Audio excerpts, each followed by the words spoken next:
I think as long as there's like 3 colors in a dish, I think it looks pretty no matter what. 3 colors. Yeah. This week we have Mr. Calvin Kang. So you basically made this recipe book, all inspired by fast food, but macro friendly. Calvin is a food content creator, nutrition coach, and business owner. And in this episode of the Nate Biltz Podcast, Calvin shares his thought process and inspiration in making his macro-friendly recipe book. So do you just like search these trends, or? There is a trending list. Like you know what's gonna work. For the people out there who don't cook at all and they want to learn, where do they start? Start with the things that you're confident in and then just build off of that, right? Did you always play basketball? I did. I think sport is the best metaphor for life in terms of discipline, being on time, showing up for others. How do content creators make money? Content creators can make money in various ways, whether it's through... What are you most excited for right now in your life? I always wanted to grow this. Welcome back to the Nate Biltz Podcast, where it's my goal to interview world-class creatives in entertainment, business, fitness, and art to inspire and educate you to get better and chase your curiosities. Before we get started, if you could do me one favor, if you've received any value out of this podcast, please take the time to like and subscribe to the show. My goal is to keep growing this podcast and bring you the most creative and talented humans in the world. Taking the time to like, subscribe, and comment allows me just to do that. And in this episode with Calvin, expect to learn some psychology around food. Expect to learn what macronutrients are and how they can be manipulated. Expect why sports is the best metaphor for life. How content creators make their money. What food styling is. The 3 types of content. And much more. Mr. Calvin Kang. How's it going? What's up, brother? Doing well. How you doing? Dude, your stuff is beautiful. Dude, thank you so much. I went down a rabbit hole of just watching like a ton of your recipes and content, and I was like, you make everything look easy. Yeah, I mean that's the whole point of it, I guess. Kind of like making food and healthy cooking a lot easier, you know? Does it actually take only like a 5-minute prep or a 10-minute prep or a 15-minute prep? Because like you make it, I mean, it just the content itself is like 15 seconds, 20 seconds.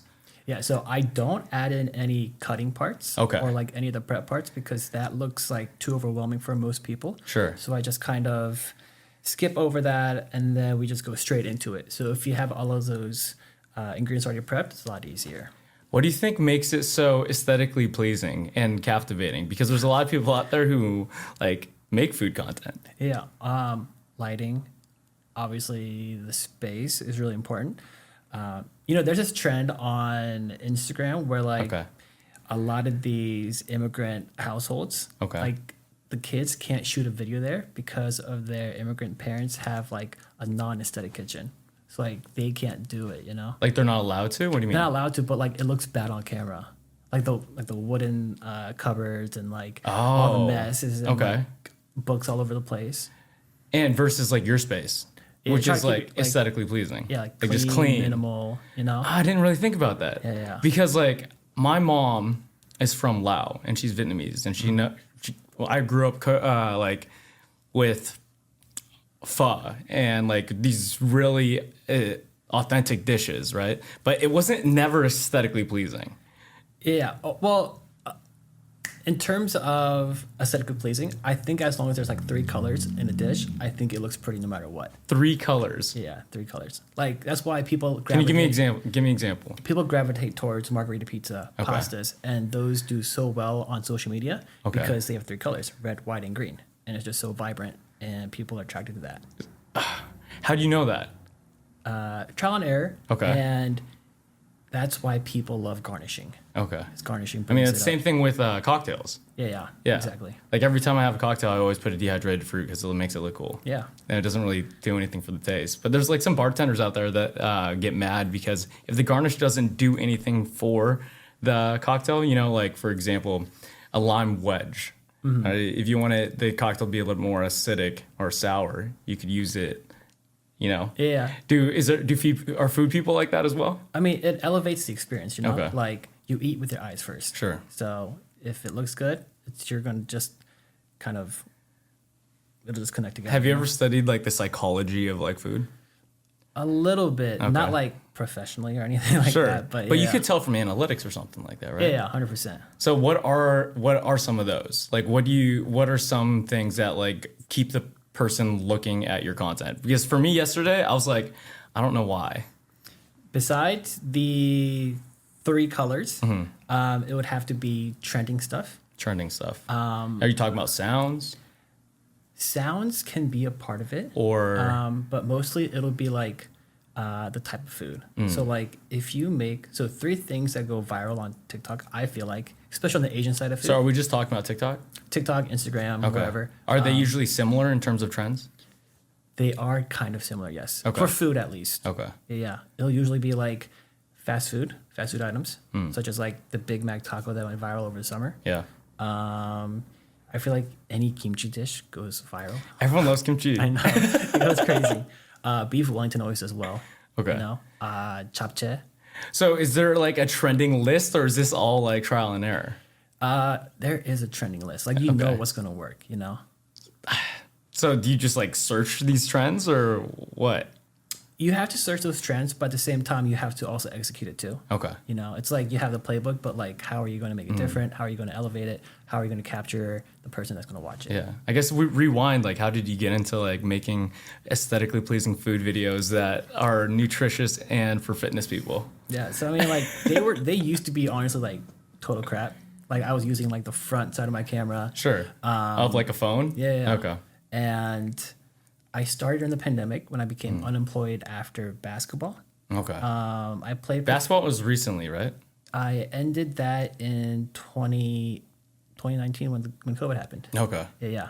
Why did you decide to end it? Just was it like circumstances because of like COVID? Yeah. All the leagues were ending. Yeah. Yeah. And then I was 27 by then, and no team wanted to sign me at that point because they'd rather sign someone that's 24. Okay. Yeah. So does age matter a lot in basketball? If they want to invest in you, I think so. Okay. Dude, you could ball. Oh, thank you. I was like, you got handles. Thank you. Because you're slick with it too, with like shakers or like your cocktail video. I was like, dang, this dude's looking to be a bartender too. I've never done it. It was sick, but also like your the salt grinders. Yeah. You're so smooth with it, bro. I used to play the drums too. Okay. So I was very good with the sticks. Yeah. But yeah, going back to the video stuff, I just started shooting randomly. I taught kids how to cook online during the pandemic. That was my job essentially. Did you always know how to cook?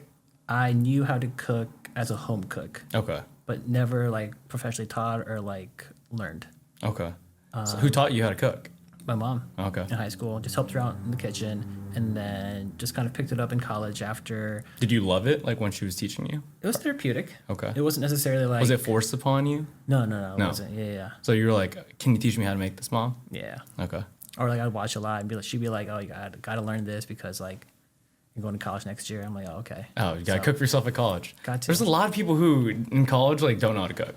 That's like their first time. Yeah. And they always cut themselves, or they're microwaving food, or I don't know, quesadillas and cup of noodles. You know, I feel like a lot of Asian kids are more inclined to cook, just because they miss that depth of flavor, or like the depth of cooking that goes into Asian cuisine anyway. So. Yeah, I didn't really think about that. I guess like I did live with 2 other Asian kids when I first moved in college, and like they always cooked more often. And then all my white friends had I had this one guy who I lived with. I lived with 2 dentists, and one of them, all he did was eat the same meal every single day, and it was protein pancakes in the morning, the Kodiak cakes. Yeah. For lunch, he had a peanut butter and jelly sandwich with a bag of spinach, like a raw spinach. And for dinner, he would always have turkey tacos. Oh yeah, that sounds very like very assembly, you know? Yeah, but the thing that I'm fascinated by you, dude, is like I meal prep. But when I saw you like meal prep like miso chicken ramen, I was just like, I'm definitely not doing this right. Yeah, because like food's got to be enjoyable, you know? Sure. Especially on a diet. Dieting is already pretty hard, pretty difficult. So to look forward to your next meal is very important, especially when it comes to like, you know, dialing in on your nutrition. Yeah. Did you always think about like meal prepping healthy in a different manner than the basic bodybuilding stuff or fitness things? No, honestly, I'm very simple for myself. I hate cooking for myself. So You hate cooking for yourself? Yeah. Okay. I love cooking for others. For myself, it's not worth it. Like, Why isn't it worth it? I don't need to plate it. Okay. I don't need to spend time. Like, I know I would view as my food as more of a function thing versus like an experience thing for myself. Why do you love cooking for other people then? Just like the way you love coaching others. There's like a sense of pride and then joy that comes with the results. Like you put time and it's like your own sort of recipe, right? And then you see someone enjoying it or succeeding or being fulfilled by it. Yeah. That like brings me joy. So Where was the time point where you like had the skill set to like start creating recipes? recipe development happened probably 5 months after creating. So a lot of it was just like trial and error. And then once you got a hang of it, Can you walk me through that process? Like you just decided during COVID after to like just start cooking and filming it. Why? boredom, honestly. Boredom. Boredom, and to teach my friends how to eat certain foods when they're like not feeling chicken, broccoli, and rice. Okay. You know? So I would always try to be creative with it, and it was mainly just for friends. And then like when did you want to start doing it like professionally? When these two brothers hired me through TikTok. They Okay. found my channel on TikTok, and then they were like, So it all started with TikTok, not Instagram. yeah, Instagram came about a year after TikTok for Okay. me. Yeah. And then they were just like, hey, we found you on TikTok, and this is through my email. And they were like, in the least douchiest way, you can look us up, but we're so-and-so, and we'd love for you to do what you do on your channel for us full time. We don't want to hire anyone, teach anyone this. Like, it takes too much time. So just pack up your bags and fly over. What was that feeling like? It was like, are they like bullshitting me right now? Yeah. But I Googled them. They're the Rush brothers. Okay. Keegan and Corey Rush. They founded a company called Piper Lou. Okay. I don't know if you know their t-shirt brands, but Maybe, I don't know. you know the shirts that say like "Don't talk to me until I've had my coffee." Yeah. That's them. Okay, sick. Yeah. Or like "Keep calm" and Oh yeah. that's them. Oh, that's so cool. Yeah. So what was that experience like? It was a lot of fun. I cooked for 6 people. Okay. Breakfast, lunch, dinner. I was their life body coach essentially. I would Life body coach. Yeah. Can you explain that? So basically, count all their macros, calories, according to their goals, whether they want to gain weight, lose weight. Like I said, breakfast, lunch, dinner, snack, how I can incorporate these things. If they're traveling. And you've never done this for anyone before. No. So it's kind of new for you. Whole thing was new. Like, did you count macros for yourself? For myself, for my friends at that time, Okay. but no one else. And you did it for your friends for free. Like, this was fun. Yeah. I had the time. Yeah, okay. I had the time because I was unemployed. And but you had to make a living somehow. My cooking class I was teaching kids, that was Okay. doing pretty well, actually. I had over 200 students, and parents needed their... Is this one-on-one or in classes? This is like Zoom. Like I'll have like 5 to 8 kids at a time, Okay. and I just teach them how to cook. On Zoom, how did you get involved with that? A platform called OutSchool. Okay. Basically, these parents put their kids through these extracurricular activities on this website, and I did the food or cooking section. Nice. And they needed their kids occupied while they were working at home during the pandemic. How old are these kids? Anywhere from 6 to 17. Okay. How would you teach a 6-year-old how to cook? Because like obviously you don't want them to cut their hands or like burn themselves. Like what's that process like? Especially over like a Zoom camera. Yeah. So I have like 101, 102, 201, like kind of like a college course almost. Okay. And like they'll usually sign up for the easy ones, and then some of them will be like based off of age. So like if it's like a 6-year-old to 8-year-old class, we'll do things that aren't that are more assembly like than like making something with a pan or like using a stove. Assembly, like, can you give me an example? Yeah, like peanut butter jelly. So basic, super basic. Or even like rice rolls with like seaweed. Okay. Easy And stuff is like it a lot of Asian dishes or is it all over the board? that. It was all Korean actually. All Korean dishes. Korean specifically. And so most of these kids were Korean? No, half of them were white, half of them were Chinese, or the other quarters were like Chinese. Dude, that's amazing because, I don't know, maybe 5-6 years ago, I was always worried that, or I wasn't, my mom was very worried about how like a lot of people weren't going to take like these cultures and like continue these recipes and so on and so forth. And she was kind of always selfish with it in the sense of, I don't know if it was with your mom, very secretive. They don't want the recipes out there. And then like fast forward 5-10 years later, the recipes are everywhere. Like everything can be found online. Yeah. And then everyone's learning how to cook. And I've never really seen like this content creator food world until the party we met at. And I was just like, yo, this is wild. And everyone cooked all these dishes. This was the coolest potluck, guys, that you've ever been to. So like we show up and everyone cooks together and everyone has to make things by hand usually. Mm-hmm. And I was like, this is such a cool experience. Yeah, it's a lot of fun. So you've always been on like the fitness/beverage side of things. Yeah. I mean, what do you mean things? Like what you're familiar with on your SEO. Yes. Like. Yeah. So I didn't even see this type of content. Like I just dove into it like recently. I see. Like there was maybe 1 or 2 people that I followed who do it, but that's it. And then all of a sudden it's every single feed on my Instagram and TikTok now. Yeah. You know? And I was like, wow, like it's such a big space and it's growing like crazy. No, for sure. I think it goes like dance, humor, and then food in terms of popularity. Humor in terms of like stand-up comedy or like comedy videos? Comedy videos, whether it's like home videos almost. Okay. And again, this is all just like, are you on social media a lot? Yeah. Okay. I like to scroll. I feel like you have to understand it. Yeah, get have to see what's going on. See what's trending, stuff like that.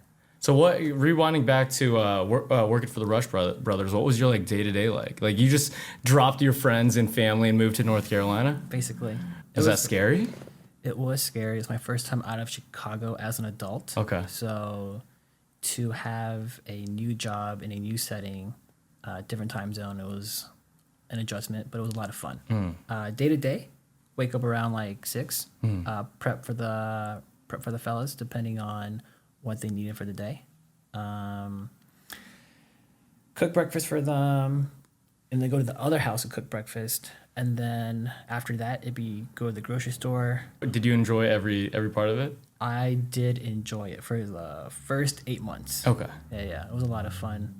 And that's where a lot of recipe development happened because they requested everything every day. Okay, so you basically made this recipe book that's all inspired by fast food type of foods, but macro friendly. Macro friendly. Can you want to explain what macro friendly means? Yeah. So there are 3 macros: protein, carb, and fat. And those are the 3 macros that are kind of essential for your body for everyday life. And you want it to be balanced enough to have a healthy and balanced lifestyle, I guess. And that are like fit for your goals, right? So like hitting the amount of protein for the amount of muscle you want to gain, or your body weight, or if you want to grow in size, right? Or get leaner, right, per se. And you do this specifically for each person?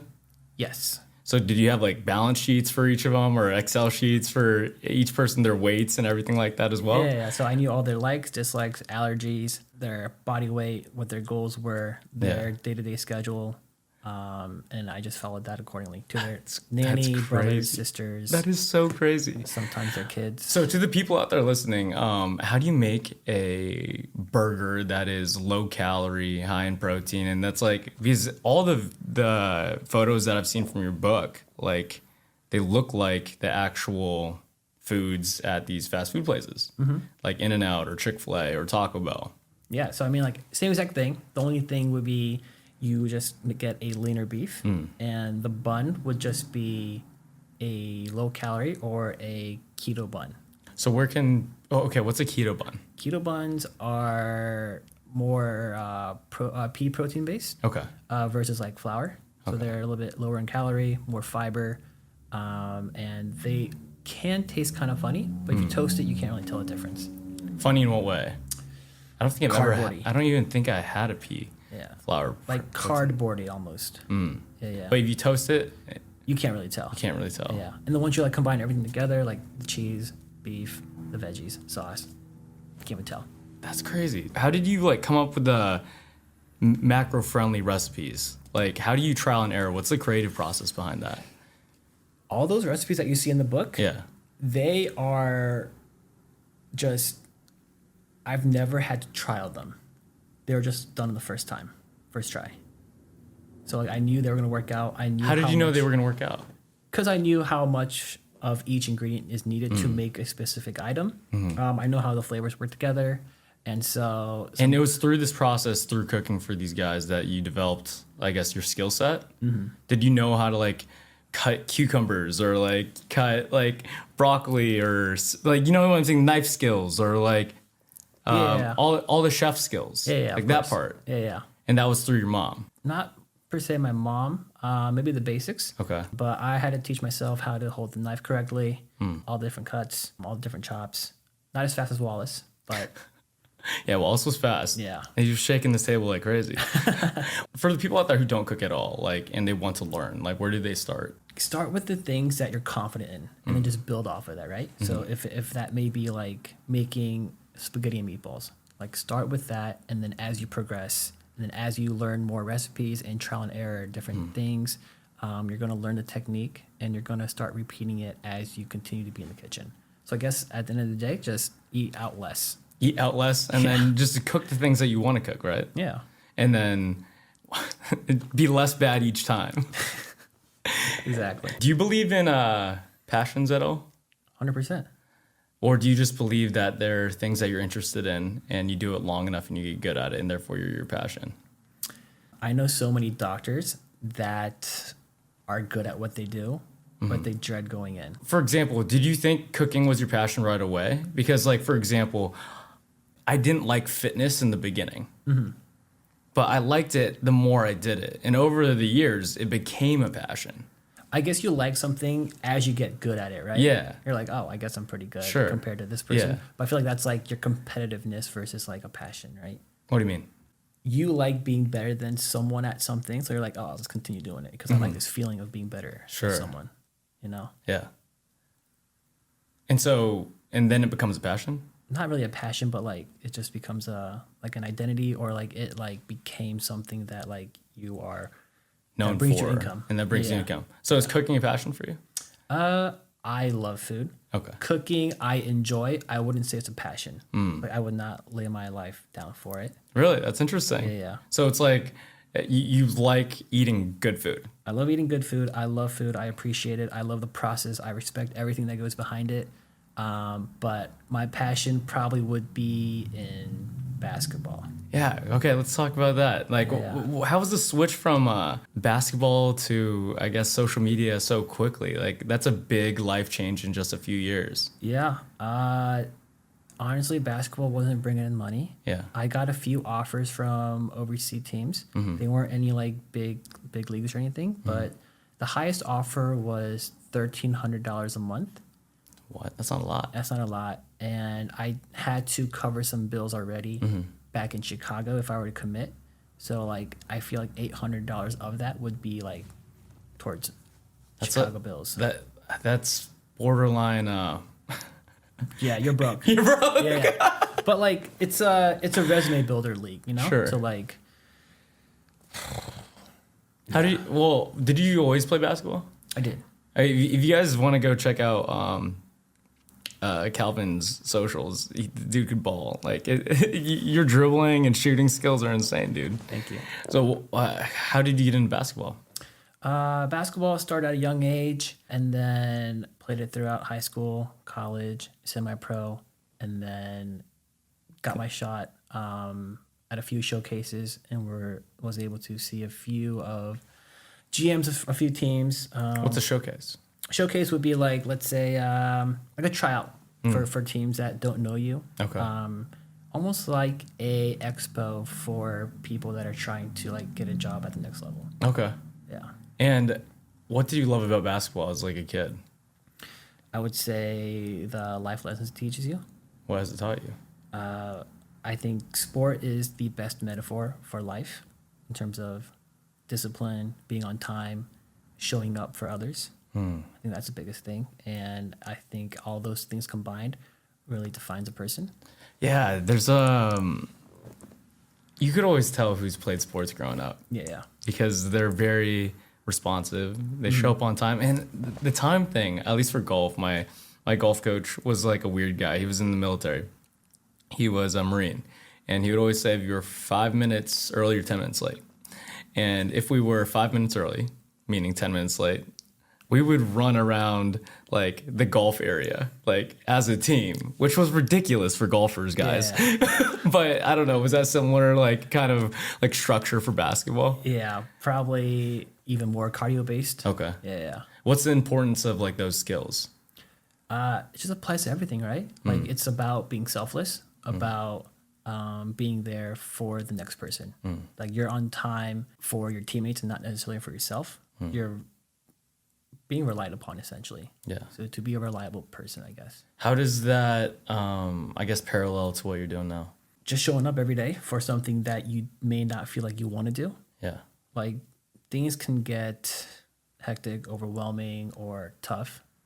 But to show up for yourself, for people that may follow you, for people that you inspire, or if you're doing it for family in terms of income purposes, then showing up for not only yourself, but for the people around you that are supporting you. When did you know that you could do this full time? Did you decide to leave after 8 months? No, I left after 12 to 13 months. Okay. So after the full contract. Oh, so it was just a year.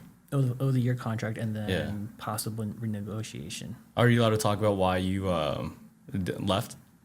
Yeah. So why did you say not to resign? I left because I made four times my income in 1 month As a content creator. And then I did that 4 months in a row. Okay. I'm really confused by this. For content creation, like how do content creators make money? Content creators can make money in various ways, whether it's through their own product, brand deals, affiliate links, or like codes. Codes, like discount codes. Discount codes for a brand. Yeah. And so like you just had like companies hit you up while you were working at this job. Like you were creating content for them. I mean, while cooking for them. Yeah. I knew I had to turn down the private chef gig when I had to lose out on $27,000 that month. Oh shit. Yeah. That's crazy. What's a full-time content creator day look like for you? And like what's the, I guess, like business aspect of it? Because I feel like there's so many people just curious. Honestly, it varies every day. Some people are very like scheduled oriented. Yeah. Like some people come from corporate, so they're very boom, boom, boom, boom. Which I think is like a superpower, kind of, because there's a lot of people who get into content creation, they don't know the business side of it. Yeah. It's for sure it helps them a lot. Sure. Yeah. Were you I guess like tech savvy or business savvy in that aspect? I was more business savvy than tech savvy, and I always wanted to grow this. I wanted to do this for myself, work for myself, obviously, and kind of wake up and sleep whenever I want. I hated when people telling me what to do. Do you have any other jobs besides basketball? I worked Nike retail and marketing in Chicago for a total of 5 years. Sure. Yeah. Had a full-time job right after college, quit that after 2 months because I was training for basketball. Yeah. It just wouldn't, it collided. So I was like, no. For pro basketball, what's the practices like? Like, what are your workouts like? Well, when I was playing semi-pro, we all practiced at like 7 or 8 because people had to work, obviously. Practice for 3 hours. Like, what's the fitness regimen? It's on your own. Okay. What was yours? It's on your lift at least 3 times a week. What type of lifting? It would just be very full body based, multi-planar, and a lot of very quick explosive movements, obviously. What were, I guess, your main movements that you did for your training at the time? Squat, trap bar. Deadlift? Yep, trap bar deadlift, sprints. What do you like about the trap bar deadlift versus a regular deadlift? It replicated more of the jumping aspect of things. Okay. It is, I guess, safer, but any lift is safe as long as you practice it correctly and do it often. So. I had one of the professors of sports science and kinesiology at, I'm going to mess this up, at Long Beach, I think, and he swears by the trap bar deadlift. Like, he was like, I don't like regular deadlifts. He was like, and these are all of the main reasons why. I can't really explain it right now, but like, people swear by it. They love that thing. Yeah, I enjoy it a lot. Yeah, I do powerlifting right now, so I'm just doing a regular bro. But I could see it. Like, my back definitely starts hurting after a while. Yeah, I mean, like, I guess you don't set it up as low, you know? It's It's high. Higher. It's high because of the extra handle, right? Yeah. So those are your main compound movements. Do you train accessory work as an athlete, as a basketball player? No, not really. No. I guess the only accessory is like your delts. Like, why do you want big delts?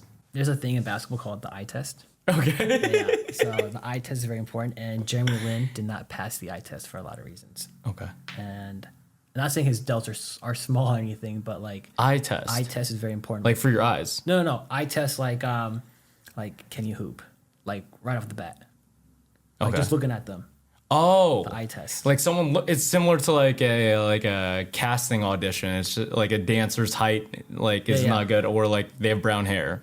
Like if you have traps, you pass the eye test. Yeah. Really? Like shoulders. Shoulders too. Shoulders are huge. Is that why Giannis has massive shoulders, bro? Him and Dwight are definitely blessed. They pass the eye test. Yeah.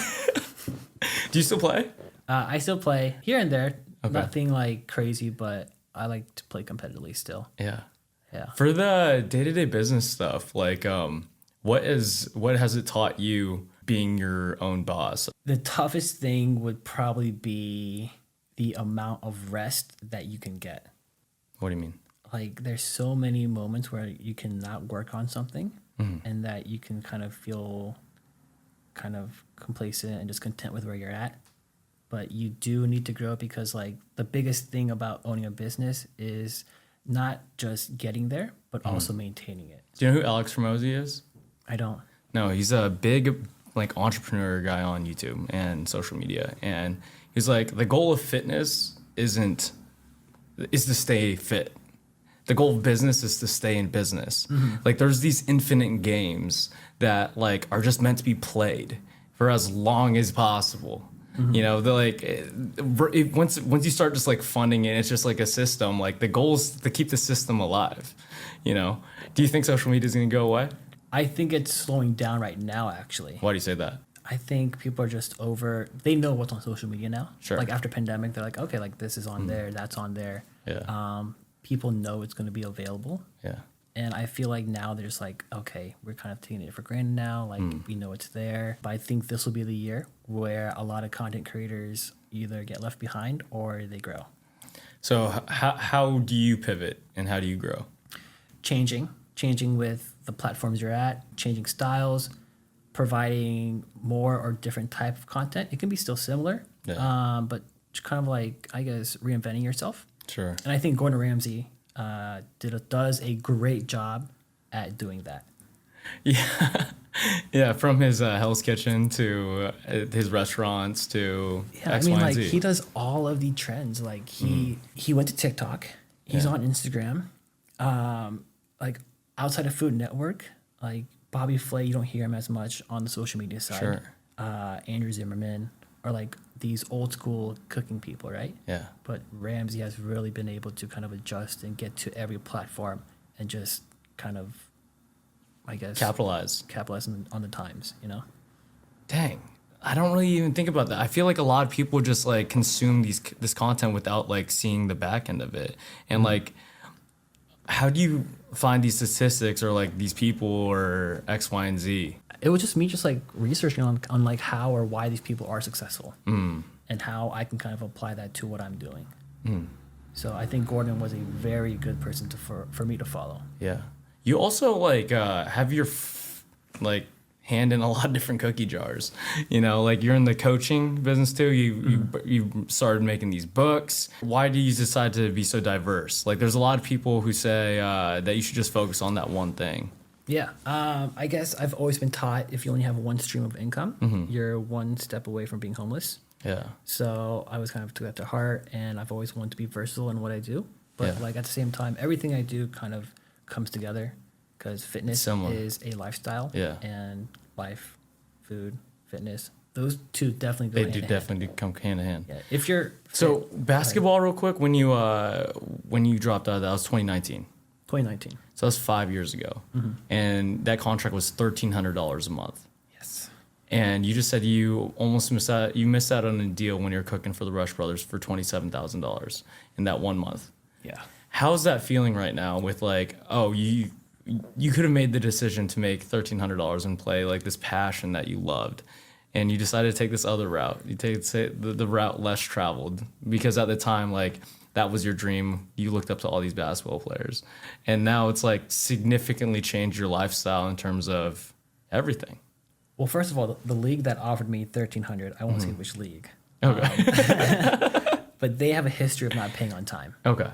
or not paying until like 5 months later, and they owe you 5 months of pay. Wow. So that kind of played a factor. But if I was in a position that I am now to play basketball, I would take it. Yeah. Because I have that cushion. Yeah. I did not have a cushion back in Chicago. That's what I'm saying. I was just like, how's that feeling? Your lifestyle is so different. Yeah, Has to be. I would have. I was in the trenches in Chicago, so it's not a fun time. But I did enjoy Chicago. Yeah, but like, and what I'm saying is like your trajectory over the last 5 years is something that a lot of people don't get to experience. Yeah, it's like complete 180. Yeah, it's just cool to living the dream. Yeah, it's. I mean, I always saw these like influencers on YouTube, like, oh, they're eating for fun, they're eating to get paid, or to travel. Yeah. Now I get to do that too. So that's so cool. It's such a small world. Like a lot of the worlds have been I've realized how small the world is recently, because I used to follow like Christian Guzman and Charlie Coker a lot, and like you know him. Are you guys good friends? No, I don't know them. Oh, okay. Personally. Nice. But 3D does send me a lot of. Do you know 3D? No. 3 Energy. 3D Oh, yeah, Energy. I do. They always stock me up. So. Oh, nice. Yeah. Dude, the product space. You just did your salts, right? Speaking of salts. Oh, you have it? I brought you one. Oh, can I taste it? Of course. Okay, can you pronounce it for me? Yeah, so it's flaky gochujang. Okay, can you explain what gochujang is? Because like I've seen it around. Yeah, gochujang is a Korean chili pepper. Okay. Is this your product now? Like this is gonna be around for a while? No, so that is a collaboration with Osmo. Osmo, okay. Osmo salt. Osmo is a premium salt. There you go, guys. And we sold out actually today. Congrats. Thank you. Oh, sick. Yeah. That's awesome. They might do another pre-order, but as of right now, it's sold out. I can't describe that taste, dude. How would you describe gochujang? Did I pronounce that correct? Yeah, perfect. Okay. Spicy, umami. Okay, explain umami. Because everyone in the food space is being. I feel like a bad Asian, guys. Umami, I guess, would be savory. Okay. But a taste you can't describe, but at the same time, there is a depth to it. It's like kind of almost earthy-ish, but like at the same time. I feel like this would be so good with just like a steak. Dude, it's phenomenal with a steak. Because there's a sweetness to this too at the end. Yeah, no, there definitely is. Yeah. So it's interesting. So I got into the bitters game. I was telling you before we started the podcast. So bitters are like the seasonings of a cocktail, right? So the way it's made is you soak a lot of herbs, spices, stuff like that into high proof alcohol, and the alcohol absorbs all these flavors, right? And then basically with just a few drops, it could change like the whole profile of a cocktail. And it's just interesting that obviously this tastes like salt, but there's so many layers to it. Like the complex in the front, the sweet at the end. It's great, bro. Thank you. Sick. That's the whole point of it. You were talking about product stuff. Do you want to come out with your own products? Yeah, I'm working on it right now. I won't talk about it yet, but it is a sauce, though. A sauce. Yeah. Do you think products that could go, like consumables that need to be rebought, are better than like, I don't know, like a knife or a spatula, or I don't know what a good cooking essential is? What do you mean better? Better for marketing, better for your brand. Versus like an equipment. I think so. Yeah, why? It's something that you created, you know? I feel like unless you are a person that is in that industry of equipment, Yeah. it wouldn't be as meaningful. Do you know Max the Meat Guy? Yes. Imagine if he came out with a coffee brand instead of a beef jerky brand that he just released. You wouldn't trust that coffee brand. That Not at all. out. Because that's not his brand. Exactly. Yeah. So why would I come out with something that like I don't specialize in, like whether it's like equipment or something else? So it's gonna be food because you're known for your food. Yeah. Yeah. And the taste and the profile. What the would, taste profile. besides your flaky gochujang salt, what are the essential seasonings that people should have in their kitchen? I guess it depends on what you want. For Asian, if you want Asian, soy sauce, sesame oil, garlic powder, onion powder, and for me, gochugaru, which is like a Korean chili flake. Okay. And you can do a lot with that, and chili oil, I guess. Chili oil. Yeah. So, what sauces have chili oil and sesame oil? Because like I don't know. Chili oil would be like a Thai chili almost. Okay. Thai chili would have it, but chili oil in itself is just usually just by itself. Okay. Yeah. I've never tasted like oil side by side. Like, are they extremely different? Oh, yeah. Yeah. Oh, yeah. And how do they change the sauce profiles? I guess just the depth of it, you know? Like it's not just like this one flavor. You're like, oh, it's like these multiple other components that are like making this flavor. Yeah, I feel like you have to have the seasonings in the oil to make it like all come together. Yeah. Yeah. So do you like love just creating different type of recipes and stuff? For others, 100%. Yeah. 'Cause What's your process like? It's Do you come up with an idea first, like for I guess content? Like, do you have like a whiteboard or a notebook that you're just like, okay, we're doing the In-N-Out burger. We're gonna try this sauce, or we're gonna do this like Korean specialty, or like X, Y, and Z. yeah, I have no whiteboard. Everything is just on notes on my phone. It's just on your notes app. Yeah. Okay. I wouldn't call myself organized or anything, but Seem very organized, bro. oh, thank you. I seem that way. You're like, thank you. That's the plan. But I would say that all my ideas come at night at like 11 p.m. and after. You getting high as fuck or what? No, but I just need the world to shut up, you know? Yeah. For me to work. Yeah. In the day, I'm usually just creating stuff or bringing my ideas to life. But in terms of thinking and like processing and trying to figure out my next steps, they all happen at night. So 11 p.m. after, do you just like sit in a chair and just start writing on your notes app? Yeah, I'm just on my computer at a table on my couch, and anything that just comes to mind, I'll like go through my phone, see what's going on. Like ideas. Like you just look and you get inspiration. You're like, maybe that would be cool. Or even like converting ideas together. For example, on my channel, Taco Bell and McDonald's, let's bring it together. Yeah. 2 fast food. Oh, the Titans. What was it? The Big Mac. Yeah, the Big Mac case or the Big Mac Crunchwrap Supreme. Yeah, that was wild. Yeah, so I just did that, you know? Yeah. And Why do people love that? Because like I've been seeing not the cooking version of it, but there's a lot of Costco stuff going on right now that I've seen, and it's like they'll take the cheese off the pizza and then put it on top of the hot dog, which goes inside the chicken bake. And I'm just like, that looks wild. disgusting, bro. But like, I'll see like 1 million fucking views on that shit. it's like half like stunt food. Okay. Like it's not gonna be that good, honestly. Yeah. Like it tastes better on its own. Yeah, at that's the what I end was of gonna the day. say. Yeah. But I guess like it's the idea of it. And people love the idea of like indulgence, especially when like you're in the fitness space. All fitness people are fat kids at heart. Yeah, dude. I don't know. You watched old school YouTube videos of just like fitness guys? Oh yeah. The 10,000 calorie challenges, the 20,000 calorie challenges. I was like, why do we love this? Have you done it? Any No. of those okay. No. I've definitely had 10,000 calories in a day before. Really? I'm pretty sure. I mean, I would have to test it. Yeah, I want to see you do it actually. Have you? I haven't, but I think I'd easily be able to do it. Should we do it one day? Let's do it. Let's make a video out of Let's it. plan it out? Yeah. I'm down. Did you hear that Taylor and Jackie are doing it? No. So Dude, Jackie can put down food though, dude, bro. he's young too. He's like 22, right? 24. 24? But he's Okay, still young. yeah, He's still yeah. a baby. Yeah. Yeah. Taylor's gonna do it? Taylor and Jackie are doing a 10,000 calorie challenge against each other. And then the first person to eat 10,000 and to burn 10,000 in that same day. Oh, Taylor for sure will burn 10,000 more. Get quicker. So I say Jackie. You think it's going to be Jackie? Why do you think it's going to be Jackie? Just because his resting metabolism is a lot higher than Taylor. Okay, we got to talk about this first. So Calvin has a BS in exercise science. So I might be like on the not favored list right now. I'm probably like plus 220 on the books. Do you always think everything from like a very scientific like background? Yes. Yeah. It has to be supported. Well, dude, how did you study that major while playing basketball?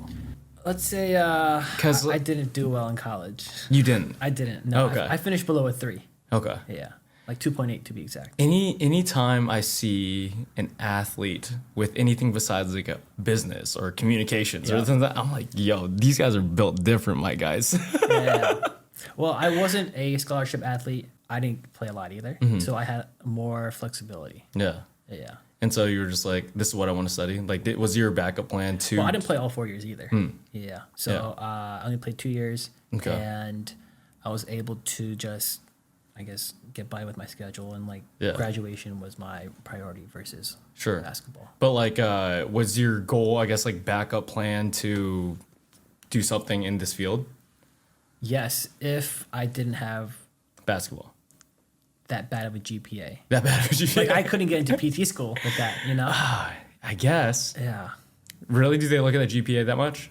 I think so. Yeah. I also didn't want to go at the same time. I was like, I feel like if you really wanted to go, you would have definitely got a higher GPA. Yeah. So what did the major like help you with? Because like there's a lot of stuff that you explain very simply, especially in your book in the beginning or on like, I guess your Instagram feed, all the highlights, like that kind of debunk a lot of people's vision of fitness, you know, like BCAAs. You talk mad shit about BCAAs. Yeah, like, these don't matter. Yeah, like BCAA is just like, it's like washing your car in the rain. It's like, you don't need it, but like, it might help, but like at the end of the day, it's just, for the people who don't know what BCAA is, can you explain? So they're amino acids that your body needs that isn't created in your body naturally. So you get it through supplements or through food. Yeah, but protein. So if you consume enough protein, or complete protein, which has all 9 amino acids, then BCAAs are completely pointless. So for vegans out there. Vegans, sure. Vegetarians. Sure. Eat your meat, guys. Dude, especially LA, there's like so many people are offended by a lot of, I don't know, just like diets. I mean, the best diet is the diet that works to your lifestyle. Yeah. So if it's keto, paleo, whatever it may be, like if it works for you, works for you. Have you tried like a lot of diets? Every single one of them. Ooh. I've been vegan. For like 3 days though. Okay. Yeah. Paleo, I did it for 18 months. Paleo. That's easier. Yeah. So what was your, I guess, like feeling like on vegan for 3 days? It was tough for me. I craved more. And Craved more, like you were just like more junk food or more what? Yeah, I guess like you just remember like, oh, I can't have that. Or I would mess up a lot, you know? It's a lot of trial and error at first. Sure. But I did miss the texture of meat. Yeah. I feel like you miss a lot of what you don't have. And you don't hang out as much with your friends. At all. I feel like that's the most important thing about food, dude. It's like it brings people together. 100%. And like you're going out, you're enjoying a good meal, and it's like art in your mouth, you know? And if it tastes good, you're like, damn. Because I did the carnivore diet for a little bit. I did that for a month, and it made me miss a lot of other foods. It made me miss vegetables, bro. It made me miss like rice. It made me miss toast and everything else like that. But like I got shredded off of it. Oh yeah. You know, I didn't do blood work. I wish I could have, or I had I didn't know how. I guess I was like younger. I was in college at the time, and then I did Tim Ferriss's slow-carb diet. I prescribed that a lot to a lot of my clients. You know what that is? What was it again? The slow-carb diet? No. So it's basically 6 days out of the week, you're eating any type of protein, vegetables, and beans. And like the beans you kind of make into anything you want. Like there's bean mashed potatoes, there's this and that, blah, blah, blah. And then one day a week, you just go ham. You go ape shit on everything and anything you want. And it works for a lot of people. Just cutting that delayed gratification until that one day of just carb loading up and spiking metabolism. And then I don't know the science behind it though. Like, I guess from your perspective, like what would, because I don't remember, I guess. What does that do to the body? Every diet creates one thing that they all have in common, which is it creates a calorie deficit. Sure. So when you negate a entire food group or multiple food groups, you have so little choices, and some of these choices may not be available to you at most part or at some parts of the day. Yeah. So naturally, you're just eating less food, less energy into your body, and you're not going to be no one's going to be snacking on 4 ounces of filet mignon because financial reasons and for, like it's just not a thing, Yeah. Yeah. They'd rather much snack on Doritos, popcorn, things like that. You could do beef jerky. Sometimes it could be for sure. beef jerky. Yeah. But any diet has some sort of restriction. Yeah. And to get less calories in basically. All right. Yeah. What's your, I guess for you, your ideal diet and like ideal workout routine for yourself right now, just like with like work and everything like that? Yeah. So for me, it would be eating as few calories as possible, but as much food as possible. Okay. So eating the pea flour bread. Just so that my weekends can be more flexible. Okay. So like be in a deficit here and be at a surplus on the weekend. Now you're at a maintenance for the week. Sure. And then are you at a maintenance stage right now? I'm currently cutting actually. Oh, okay. Yeah. Just because of summer or what? For summer, and I'm trying to get under 10%. Under 10%. Okay. Yeah. Are you tracking that through like a DEXA scan or a body spec or a... I'll do a DEXA scan at the end of this whole thing. Okay. Yeah. Oh, do you know what you're at? I'm at around probably high 13. Okay. Like 13.8. And you know that through a DEXA scan? Through a DEXA scan through the past. Okay. I know what that looks like now. Sure. So yeah, I'm around there. 13's pretty good still. Yeah. Yeah. And you just want to break 10 just cause? Just cause. Yeah. Just I've like, been at, like, it's a goal. Yeah. Yeah. Just to say I've done it. I think I'm going to have to do that I'm going to plan to do the same bodybuilding show as Taylor in September. Have you competed before? No. So the thing is when she was on the podcast, she told me about her Olympia prep.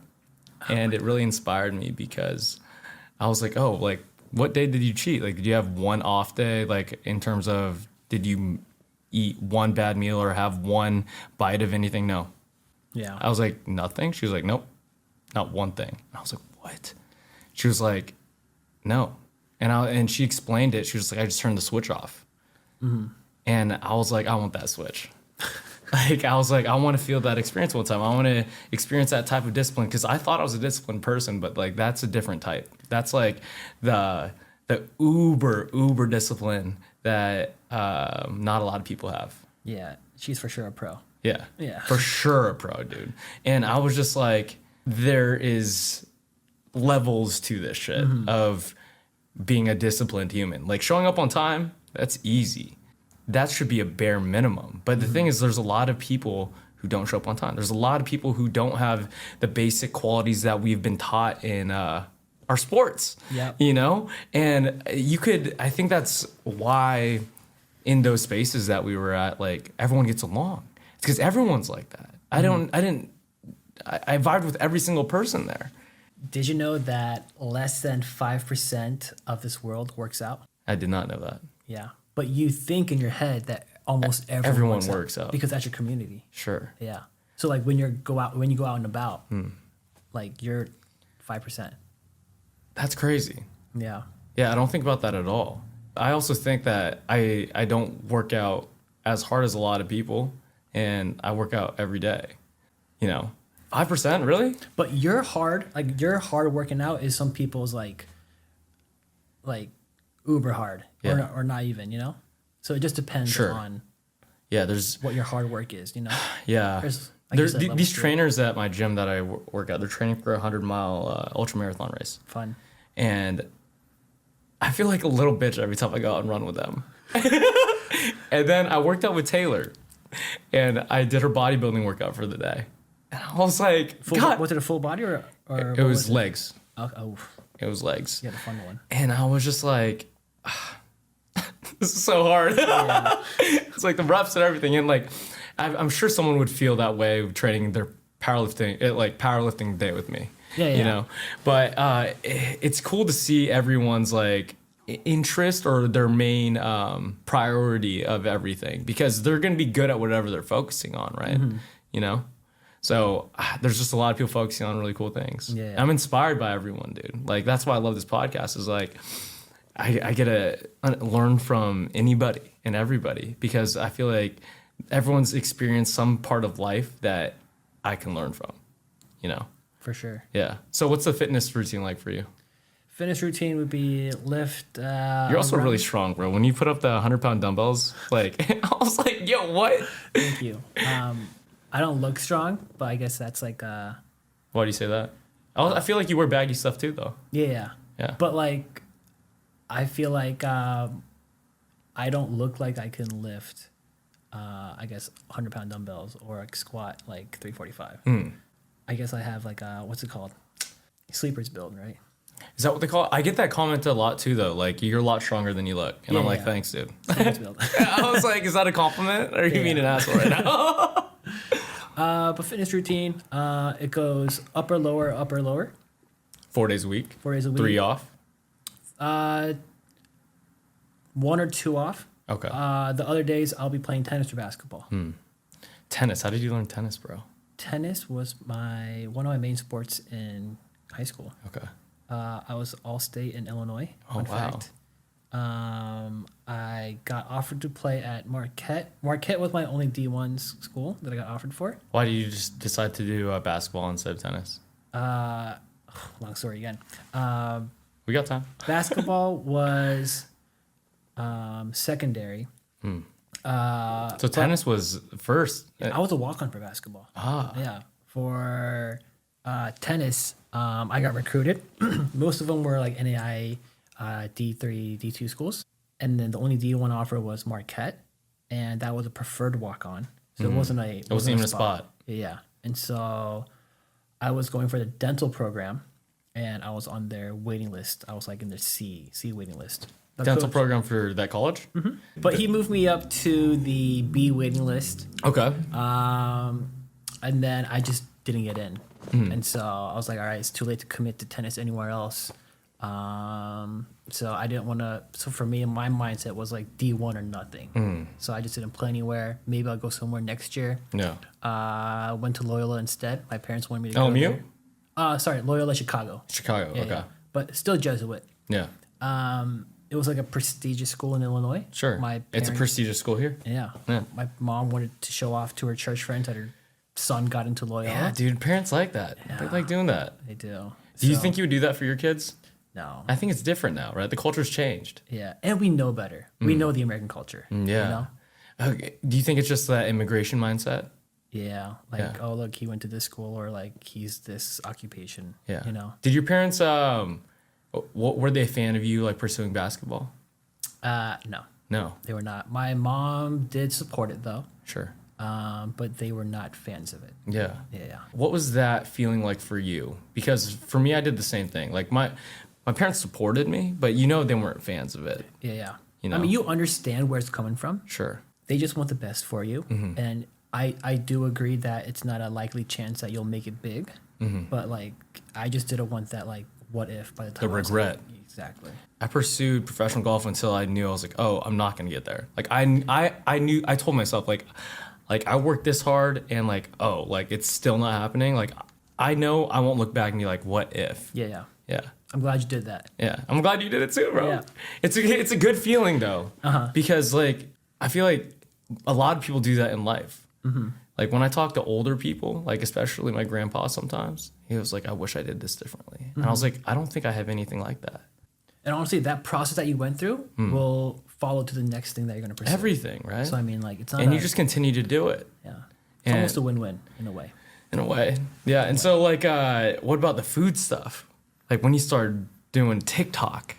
They were only cool with it when they saw I had followers. Okay. But they're like, what the hell is he What doing? is this? Yeah. Yeah. Like, are you not applying for jobs? What's going on? Like, is this bringing you money? Like, why are you doing this? Like, you're just on social media. Sure. And then once they saw the generated income, they're like, oh, yeah, like, I knew. I'm like... Yeah, there was...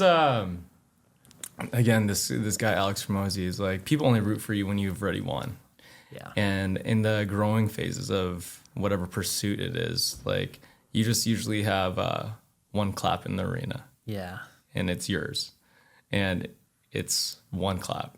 It's not an applause. It's just like, keep going, dude. You know? Did you have that feeling? I did have that feeling, but I had an ex at that time that was very supportive of what I was doing. And I don't think without her, I would be where I am today. So very thankful for that's awesome, the way dude. she pushed me. How did she push you?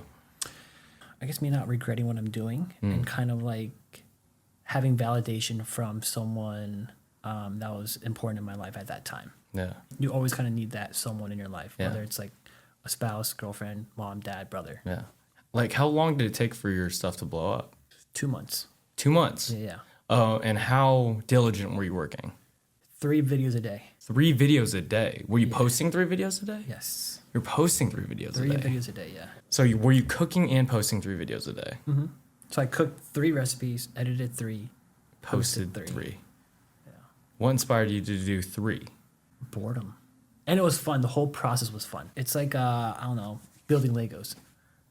Like, you're there for 3 hours, but it's fun. Yeah. Yeah. Taylor loves sort of Legos, bro. I don't get why it's because my podcast manager too. She was like, "Oh yeah, I love Legos. I've been doing Legos all the time." I was like, "Legos are a thing?" And then this club promoter that I used to know pretty well from bartending, he got like all the classic cars and has the Lego builds for them. I was like, "Dude, you're 45, like, and you're building Legos?" He's like, "Yeah, dude, it's the shit." And I'm just like, do I need to get on this Lego game, bro? Therapy. And they have Legos for everything, you know? Yeah. Avengers, Star Wars, like any of your favorite stuff, Harry Potter. There's Cars. food stuff too. There is. Like do you got Legos? Are you a Lego guy? They're too expensive for my taste. Are they expensive? The one Taylor got's like $900. Oh, you're lying. It's dead ass. I mean, she has multiple now, so that's a lot. Yeah, I think her collection's like at least $25K. Why is those so expensive? I don't know. Yeah. But do you have any other hobbies like that you do just like for fun at home? Simple guy. I play basketball. I lift. I hang out with friends, and I'll watch TV or sports. Simple guy. Yeah. What's your team? Basketball, Lakers. Big Kobe guy. Big Kobe guy. Dude, I don't really love LeBron. I don't know why. I'm not a big LeBron guy either. Yeah. But I guess you appreciate what he's doing and sure. has done. Yeah. I worked in. Have you heard of Tao Group at all? It sounds familiar. It's like a Tao restaurant. Have you heard of Tao. Yeah. And so LeBron had his record-breaking like night dinner at our restaurant, and he had the celebration at the club next door. And so like just seeing a ton of basketball players and like hearing the party, just being so close to it, and it was cool to see. And if you think about like the actual record, it's extremely impressive. You know, when someone does something that no one else has done before, there's like there's respect for it. That's crazy. You were there. Yeah. But I wasn't at the game. But I was kind of sad because I had a friend at the time who was cheering for the Lakers during that game, and she had access to it. And if I asked early enough, I could have got it. Dude, Laker tickets are expensive now. They are. I got the last seat in terms of like the very back row, like against the wall, and it was $300. For which game? Lakers Clippers. Okay. But it is still pricey. Yes. No, that's the furthest seat, like 300 level. Yeah. 300. Yes. Yeah. That's expensive for sure. Do you ever go to games? Yeah. I've been to 4 Laker games since I've moved here last year. Okay. And I'm going to the Milwaukee Bucks game. Have you only been in LA a year? Yeah. Do you like it? I love LA. I was born in San Diego. Okay. I moved when I was 3. Yeah. So I guess it doesn't really count. What do you love about LA? Because There's a lot of people who talk shit about it, but I'm infatuated by it, bro. I love it so much. Yeah. Aside from its food scene, Okay. I love the productivity that LA brings. Because let's say you live somewhere that has 4 seasons, right? Okay. You are not going outside in January and February. You are cooped up in your house, watching a movie. Yeah, Toronto doing guys. something. Yeah. Whereas if you're in LA, somewhere warm, you're out and about and you're not thinking about the season or you're cold or whatever it may be. You're just doing the thing. You're working. Yeah. Like you're not watching Netflix. You're not cuddling up anywhere. You have the mindset to keep working. New Yorkers will probably disagree with you though. Because I feel like you're from the East Coast, Chicago area, right? Yeah, I'm like Midwest. Yeah. And like that side of the world or that side of the U.S., like they're known for being hardworking. Mm-hmm. They're known to be hard people because they experience really cold environments. Yeah. And so that's the counter argument to that. But I guess it doesn't apply to everyone. I'm not saying everyone in Chicago does that or everyone in the Midwest does that. Sure. But you're more inclined to just stay inside. Sure. And not do as much. Okay, what would be the productivity of just like being able to do whatever you want to do now, like for you? I really enjoy that there's only 2 seasons, spring and summer. Sure. Yeah. So you don't ever feel that switch of Never. like, oh, it's like fall, Christmas time. Now I need to be in this mode. Yeah.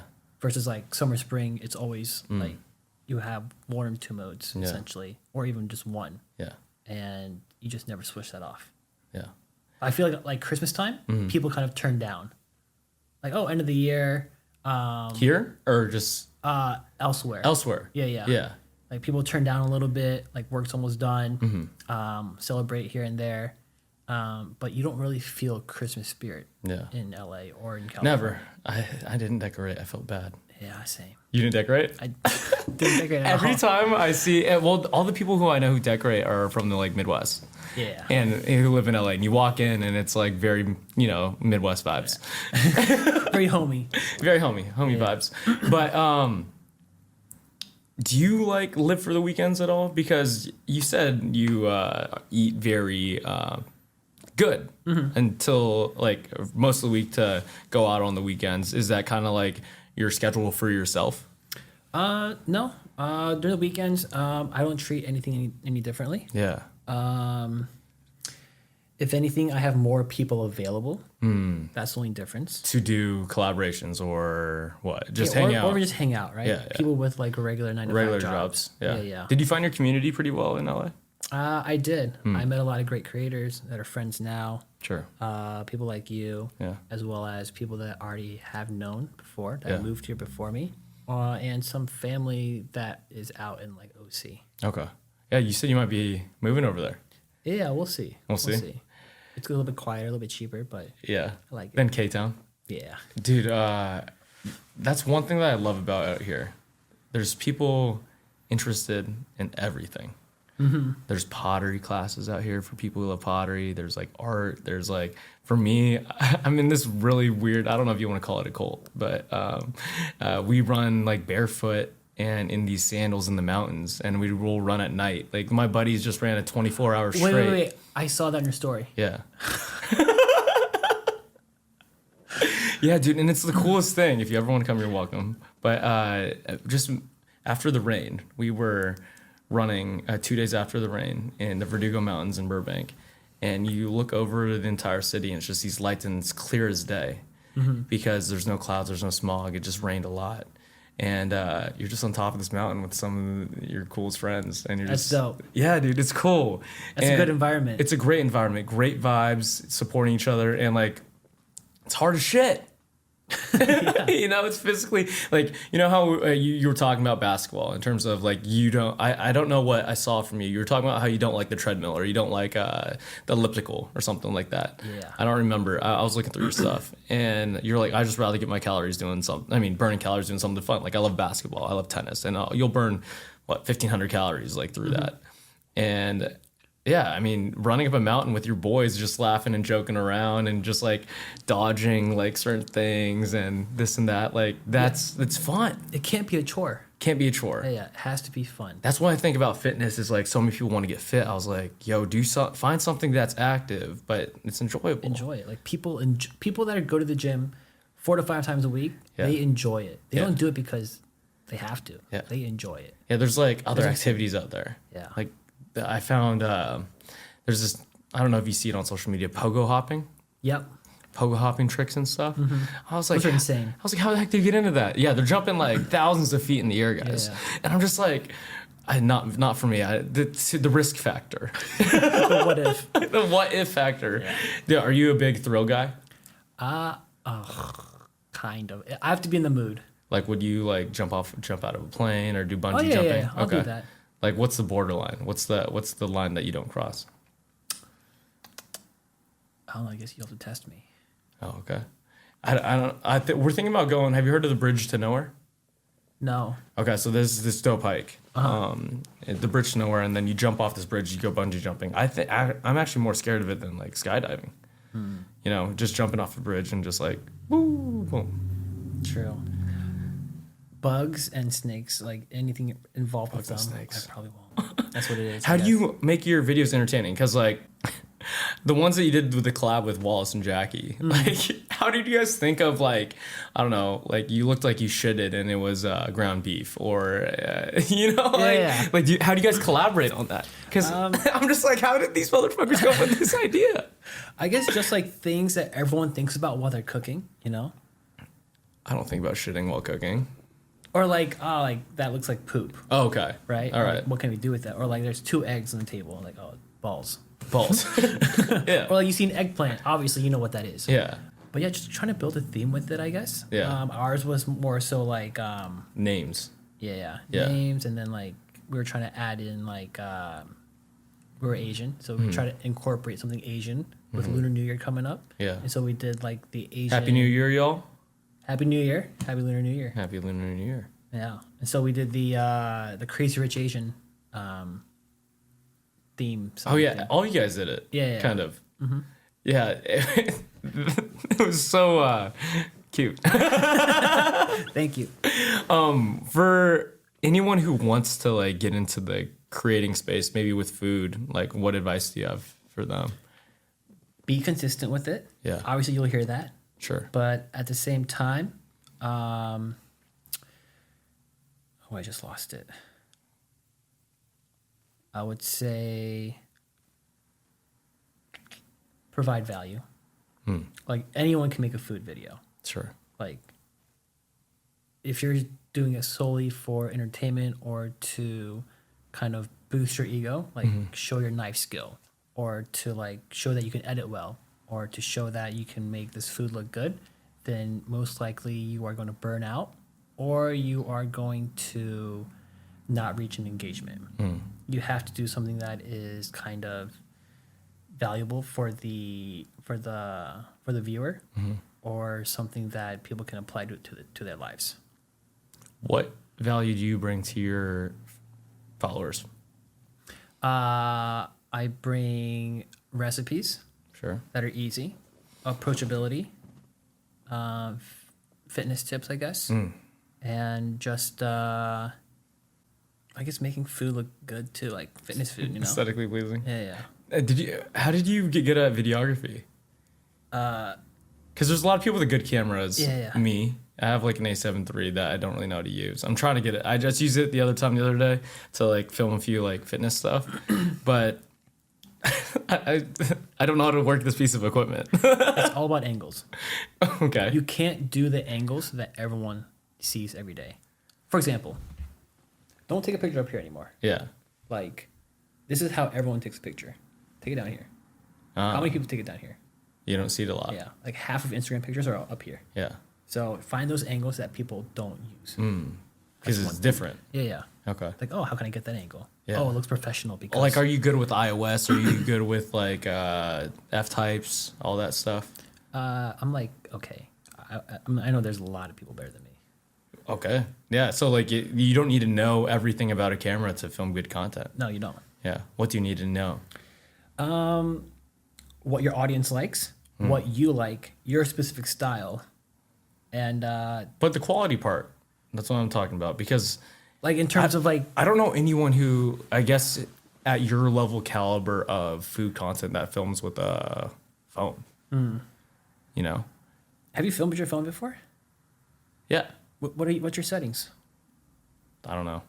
What do you mean settings? There's settings on your camera. Yeah, see, I don't even know that. Yeah. You can change that. Change the settings? Yeah. So, do a lot of people film with their phone? I feel like a lot of people do. If it's under 60 seconds, I film with my phone. Oh, really? Yeah. It's not worth getting out your camera, importing it to another drive. Making it too hard. Yeah, and then just like doing it on your computer. And plus, like, I'm really fast editing on my phone now. Through what app? I'll use Splice. If I do it on my computer, it'll be Final Cut or even just CapCut. Do you? So there's a lot of different types of media out there, like the Sam Soleks of the world, right? Who just like record their life and stuff like that. I think a lot of people are gravitating towards that again. Like they want to know the person. Yeah, and like it's not production-y. Yeah, it's not production-y. People love that. Yeah, It looks why? very raw, real. Why do you think that is? It's not set up. Yeah, but like if that was the case, wouldn't someone just like you cooking in the kitchen with nothing set up? Like the lights and stuff, and yeah, so that's why I kind of went away from. If you go through a few of my stuff, they look kind of more production-y. Yeah, that's what I'm saying. Yeah. So I kind of went away from that. Recently. Yeah. Oh, I kind of like my phone is like on a glass sometimes like that. Really? Yeah. And you're kind of going away from the production side because of that? Yeah. Because of the trend? People can relate to it. Yeah. People are like, oh, it's a raw video. Like there's no like BS around it. How do you respond with negative comments? You put me on your close friends. I saw a couple. So I'll get a ton every day. Yeah. DMs, comments, whatever. I'll let the first 50 slide, 50? Yeah. Okay. And then if there's that one that just pisses me off, Why does it piss you off though? It's like built up anger. Or like built up like, like why are you so stupid? Like can you not critical think? Yeah.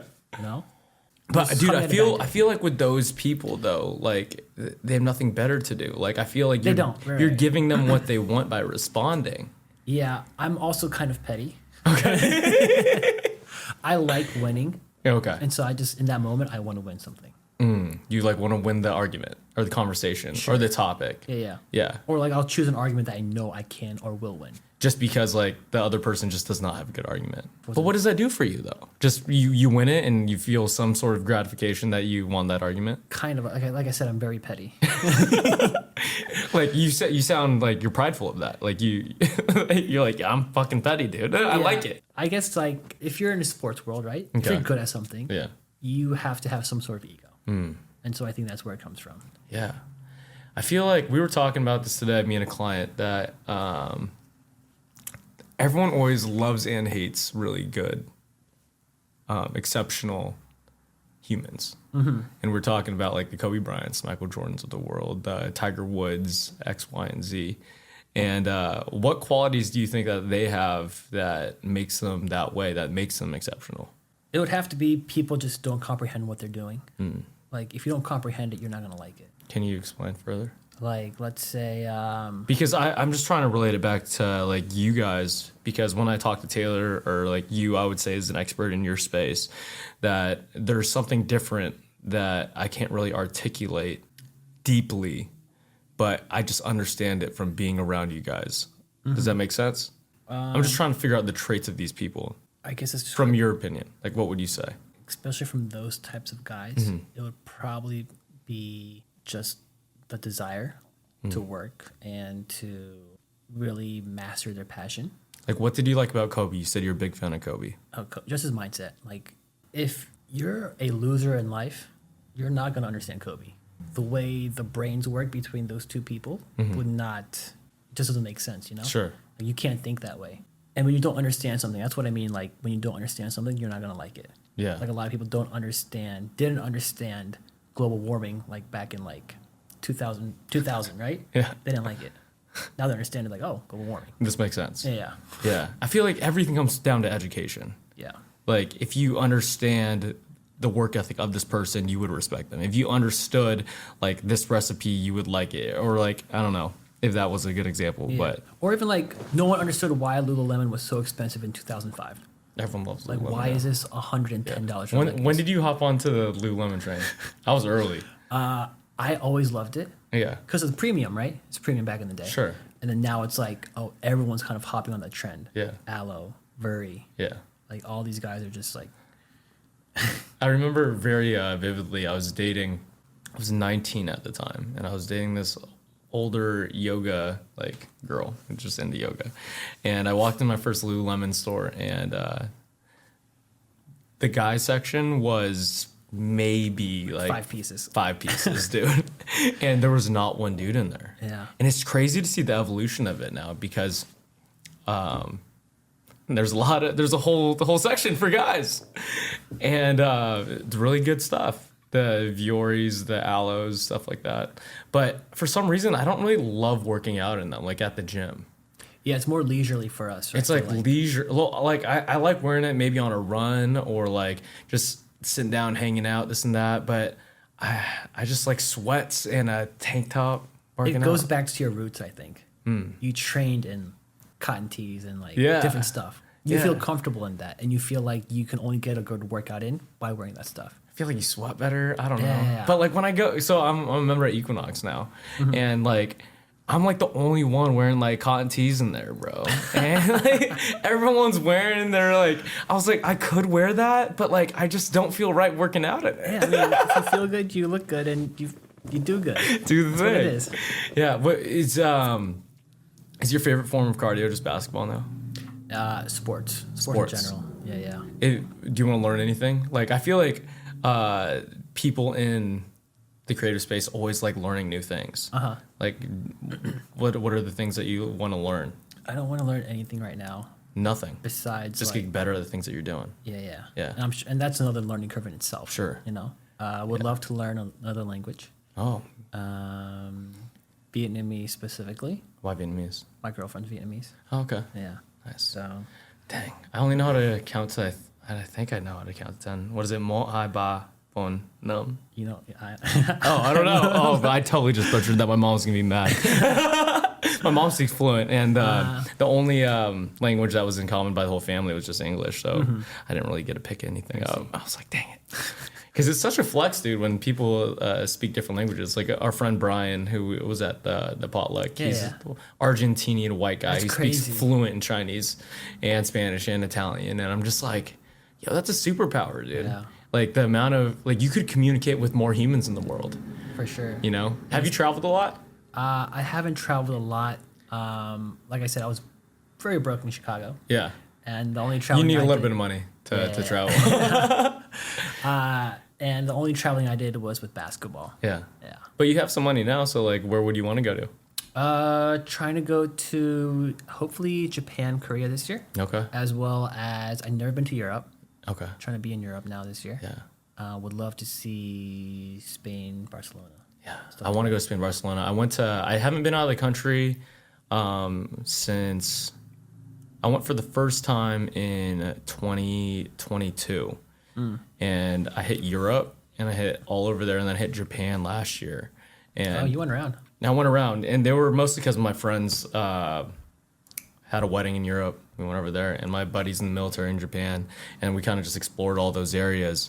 And I think there's a lot of lessons from travel, dude. You experience different cultures, and especially in Japan, like there's no garbage cans around. That really like fucked me up. Yeah. I was like, what the heck? Everything's clean. The transportation is on point and on time. There's not a lot of homeless people around. Like you just think things the way they are in the just because of where you're at, but you just don't know. The world's so big, dude. I heard you're not, or like it's just frowned upon to eat while walking. Well, some people like get arrested and stuff, from what I understand. That's what my buddy told me. I see. Yeah, so it's very frowned upon. Yeah, and if you're like too American, like my friends are white in the military out there, and they've had a couple restaurants where they'd get like X'd out. Like they'll just put their hands up like this. That means like you're not allowed in. Imagine if someone that did that in LA. Oh yeah, you're getting canceled. Getting canceled, bro. And like I was like, yo, this is wild. That's like almost racist. Yeah. Imagine like you're in an Asian restaurant, like a Korean restaurant or a Japanese barbecue, right? And some white dude comes in, you're like, That's wild. or if you're an Italian spot and you're an Asian guy come in, the Italian guy goes like, it's so fucked up to think about, bro. Yeah. And I don't even think I talked about this, but there's like blowjob bars in Japan where like I believe it. yeah, and like strip it like prostitution's like legalized there. It's like again, you think about that in the US, you would never even think about it. Yeah. That sounds so negative, so bad, so X, Y, and Z.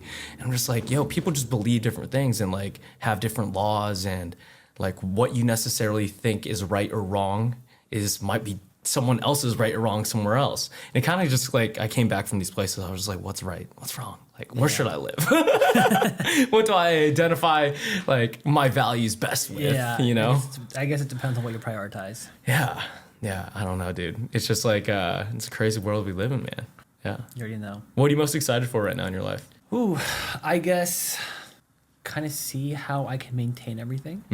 Now that I've kind of built everything, I just kind of want to see where I can sustain it, what I can be better at, and just growing into different platforms and executing now. Yeah. I feel like I've built everything, and now I just need to execute stuff. Yeah. Capitalize. Yeah. You want to talk about the coaching business at all? Yeah, let's talk about it. So, like, can you explain what it is and what you do for it? Yeah. Is it yours? It's mine. Okay.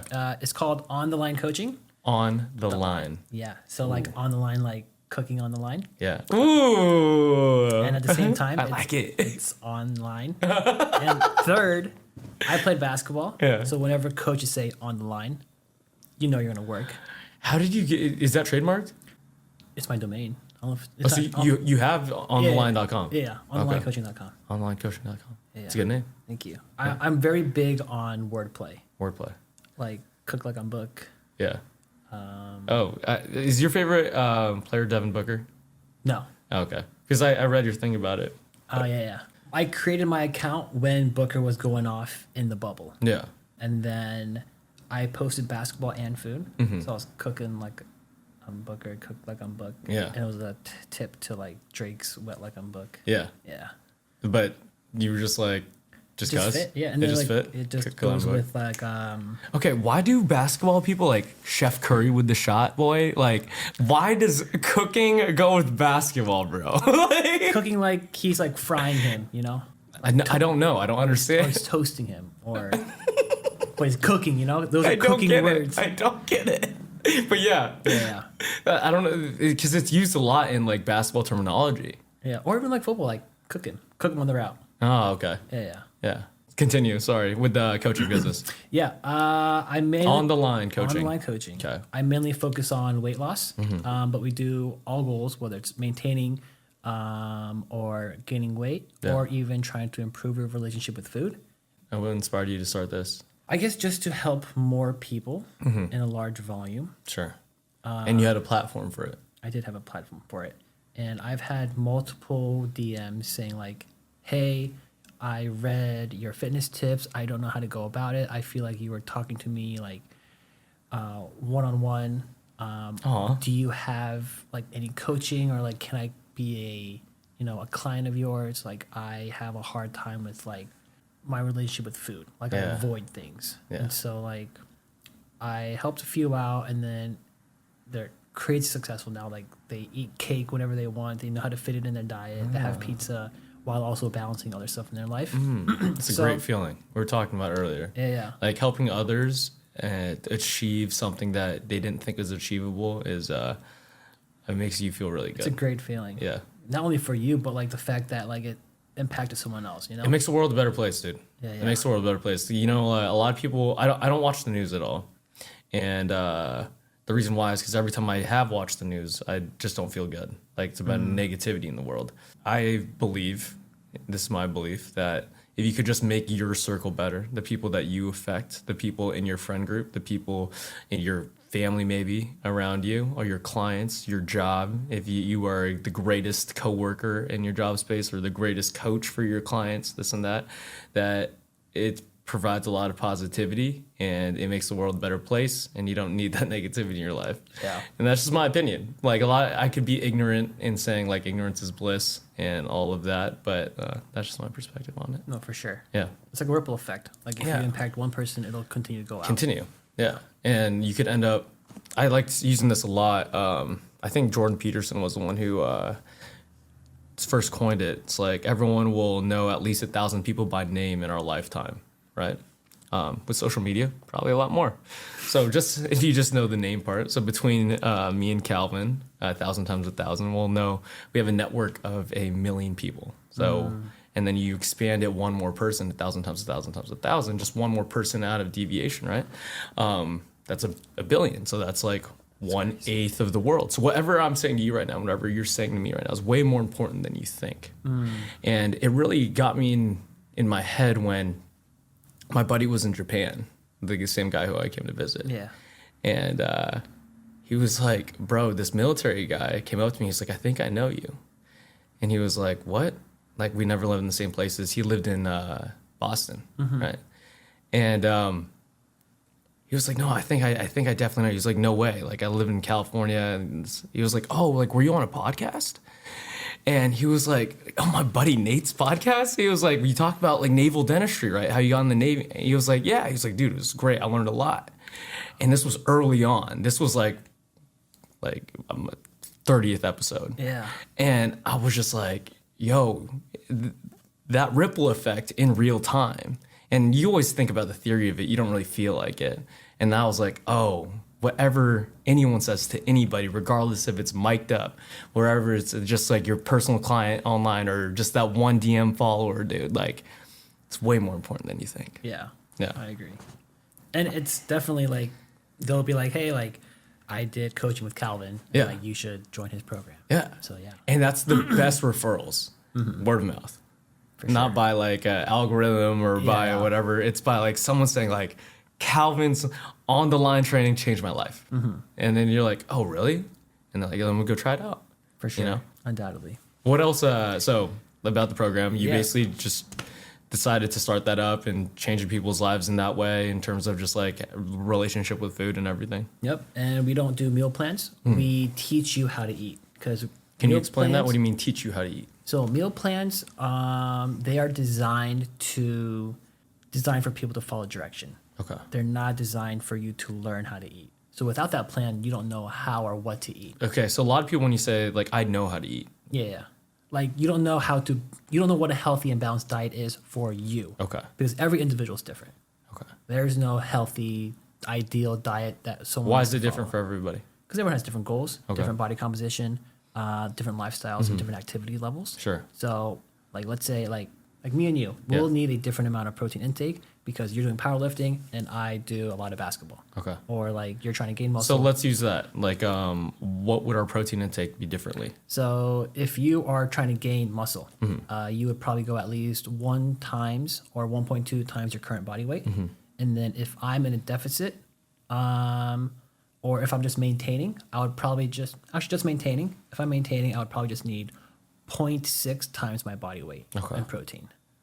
If I'm just maintaining what I have. Sure. Yeah. And so like just that alone by our different goals, the amount of protein that we have is way different. Because like 0.6 and 1.2, that's twice as much. Yeah. And LeBron probably needs more than me since he's like 80 pounds heavier than me. For sure. So yeah, dude, I can imagine what those guys eat. At least 5,000 plus, especially with their calories. Yeah. Especially with their resting BMR. Yeah. They're already like 250. 250 pounds. And they look like they're twigs unless you see them in person. That's one thing that you see in the actual games. You're like, whoa. Yeah, they're long and just skinny. Long and skinny. Yeah. So what's the goal with the ultimate, with the coaching program? Just to help people. Yeah. To help people learn about food. Do you have a team? I do. I have 2 employees based out of North Carolina. Okay. They do a lot of my background stuff. Do you edit everything? I edit everything. You edit everything yourself? They do everything besides the social media part. Okay. So in terms of what? Website, Patreon, troubleshooting, product delivery. Okay. So the book that you got, yeah, that's them. Dope. And they'll help me do some research and development as well as recipe development for multiple fitness influencers that I run their recipe subscription for. Okay. How's it running your own team, dude? How has it been, or? Yeah. How's it been being like managing other people, other humans? It's kind of like just the human aspect. Yeah. It's fun, first of all. They're friends. Yeah. But it is a big responsibility because their livelihood is in my hands. Yeah. So I also work for them as well. Yeah. In a way. Because I don't want them to fail. Yeah. And I'm all about fairness and, What have you learned about leadership? Because I guess because like, for example, I just hired a couple of people and based on just like I want to grow faster, right? And like I feel with everything going on, like I needed another set of eyes on things or to help me run the website and X, Y, and Z. And delegating tasks is a skill. And I'm finding like very difficult, like what to prioritize or like how should this be organized? What do you guys think about this? I don't even know if I'm right. Like, are you like, I want your opinion on it, but I also don't know if your opinion's good. Like, you know what I'm talking about? Yeah. So I guess for me, at the end of the day, like we've already experienced, you can't have that what if, So if you have a intuition or something that's like, I have to do it this way or else I'll regret it, then you go with the way that you think is right. What do you mean? Whether they believe in what you're saying or if they're agreeing or disagreeing with you. So do you always go with your intuition? Like, I believe this is the correct way to do this task. My intuition would change if they disagree with it. I'll see it in their light. Okay. So I'll be like, oh, maybe that might not be the best way then. You're seeing it from a different perspective. You're like, and then you'll circle back around. And be like, oh, okay, maybe you're right. I'll think about it, and then you'll. Yeah, but if I think they're completely wrong, then I'll be like, no, we're gonna do it this way. No, we're gonna do this way. Okay. That intuition, that feeling of making that right decision, or maybe it's not a right decision, making a decision. Like, do you ever think about that? Like, circling it back around to that time when you could have decided to get that $1,300 check late 5 months for playing basketball. Like, have you ever thought, why did I end up doing that decision? Or like for me, like, I don't know, even college. So I went to community college, pursue full-time golf, and I got into like all the UCs. And I was like, if I decided to go to UCLA or Berkeley, were kind of on my head too. That one decision could have changed my entire life. Right? I wouldn't be here probably with this conversation with you, right? And I'm just like, dang, why did I decide to do that? Like, I just followed my intuition, but like, each decision could change your entire life. Yeah. Do you ever think about that? For sure. Like, everything, right? Like, if I didn't come here, would my dinner change tonight? Every little component of your life can change the future. Yeah. And I'm just like, making the stack of like the most right decisions in a row though could like elevate everything. Yeah.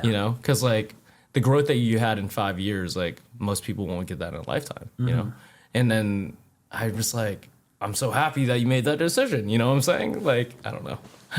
This is the time to really. To do that. Yeah. Yeah. Everything's going so quick. Everything's moving so fast paced. I don't know what to pay attention to. Yeah. Like media wise. Trends change every other day. Yeah. Like, do you even watch TV? Like, I used to watch a lot of TV, and now I'm just like, I feel like I don't have time for that. Like, besides sports, right? Yeah, not even sports. Like, I stopped watching sports. Like, I sometimes watch a UFC fight. I watched the fourth quarter of the Super Bowl. I didn't even watch the Usher show. I'm so sorry, Usher. Because like, the only time that my the podcast lady who I work with could have met was the Super Bowl Sunday. I was like, I think that's more important. I'm gonna decide to do that. And I ended up getting a ton of stuff done. And I was like, I think that's more important than betting $100 on the Super Bowl. Yeah. But then also, like, I have a buddy who makes his nursing salary in sports betting a year. He's really good at it. And you just like the way people decide to live their lives is very fascinating. Yeah. And like I've been with him where he's been kicked out of like casinos because he's so good at counting cards. and it's just like a different world, you know. That's like real life 21. Yeah. You know? That's so dope. That's a great skill. Like teaching, bro. Yeah, dude. Yeah, like the amount of casinos this man's kicked out of is insane. Oh wow, they know that he's counting. Oh yeah, you could tell. Like, have you ever tried learning how to count cards? No. So there's a plus minus system, right? Yeah, right. And once it gets to like a certain count, like the probability of you, the dealer busting is like very high.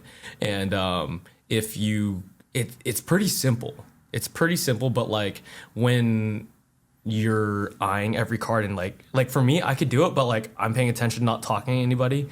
The skill set is doing it when like, oh, you're having a drink. When you're like turning around, talking, people having a good time, but still still see all the cards. Like that's the skill, not the counting itself. Wow. Because like I could do it, right? And I'll be like, okay, this is probably blah, blah, but I'm paying full attention. Dialed in. I'm dialed in.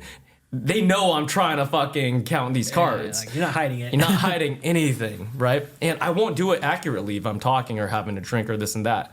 I've seen this, my buddy, he won't be named because I don't want to put him out there, like blacked out drunk, like yelling this and that, but knows exactly what the count is on the table. What a talent. But I was like, he decides to live his life that way and goes to like these sporting events and bets bangers on like games. And I'm just like, and does well. And like every time I place a sports bet, it's usually like 70% loss, 30% win. And I'm just like, fuck. And then the emotion gets in it, everything like that. Likewise. Oh, yeah? Likewise. It's fun though. It's, the thrill. The thrill of it. The thrill of it. There's this one book called Thinking in Bets by Andy Dillard. And that's what my first thought when it came to like making decisions. It's like every decision's a bet because you're betting that this decision will improve your life in some way, or that if I DM this girl that she will say yes and like I will have a girlfriend and this and that, or you know, the bet that you're doing this business for helping other people and it will go well and I'll continue to do it and continue to play this infinite game, you know. I don't know. Thinking in bets, bro. Yeah, I love it. So what other so you have the social media. So all of that you do yourself. Yep. And then you have the books, right? And then you have the online coaching business. Yes. And what else? Just started a new LLC for my sauces that will be coming out hopefully by the beginning of Q3. Okay. We're in the process of Q3's talking like a businessman. But yeah, hopefully it'll be out by early Q3, end of Q2. Yeah. And it'll be a grand time. What do you love about business?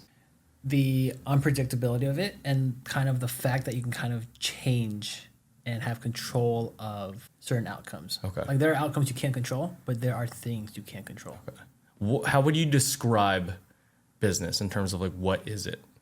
Because it's a little different in the social media space. I'll give you a little bit of perspective. From what I understand business as from a product standpoint is like every business has to have an offer, right? Something that you want to sell. So like, for example, the salt, right? And you have to have leads, people to buy it. And that's the only thing that you need. For example, for you, it's you're coaching the service, that's the offer. And then the leads are the people that buy it, right? Or someone buy it, those two things. But for social media, like it's kind of confusing in my head because it's just like a random void that you're putting entertainment out there and some company finds it and it's a different type of business. Yeah. That part of it. I would say one thing that social media doesn't have that regular businesses do have is that it usually solves a problem businesses do. Say that again. If businesses have one thing that social media doesn't have necessarily, which is being able to solve a problem. Okay. So let's say your business is coaching. Your problem, you're trying to solve people's problem of losing weight, food relationship, gaining muscle, whatever it may be, right? Social media, it can just be purely for entertainment.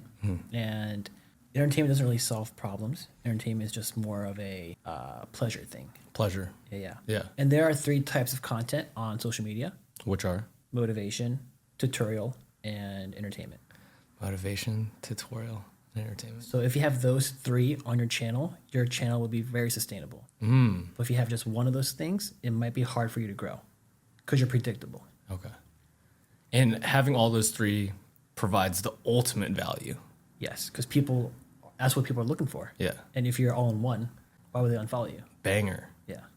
So basically incorporate all those 3 things, guys. Yes. What do you love about social media? What do you hate about social media? Love social media that can reach so many people and it can help a lot of people. Okay. It creates community. I also hate that it can reach so many people because there's so many dumb people out there that don't need a voice. The negative comments. That have a voice. Yeah. And that can't critically think. Just because they're entertaining or just because they're so different that people want to watch them. Yeah, they don't think that way or the way you think, you know? Or you may not think the way they think. Yeah. What's your favorite fitness movement, bro? My favorite fitness movement right now would be on the nutrition side, which is, I don't know if this is what you mean, but it would probably be like debunking things.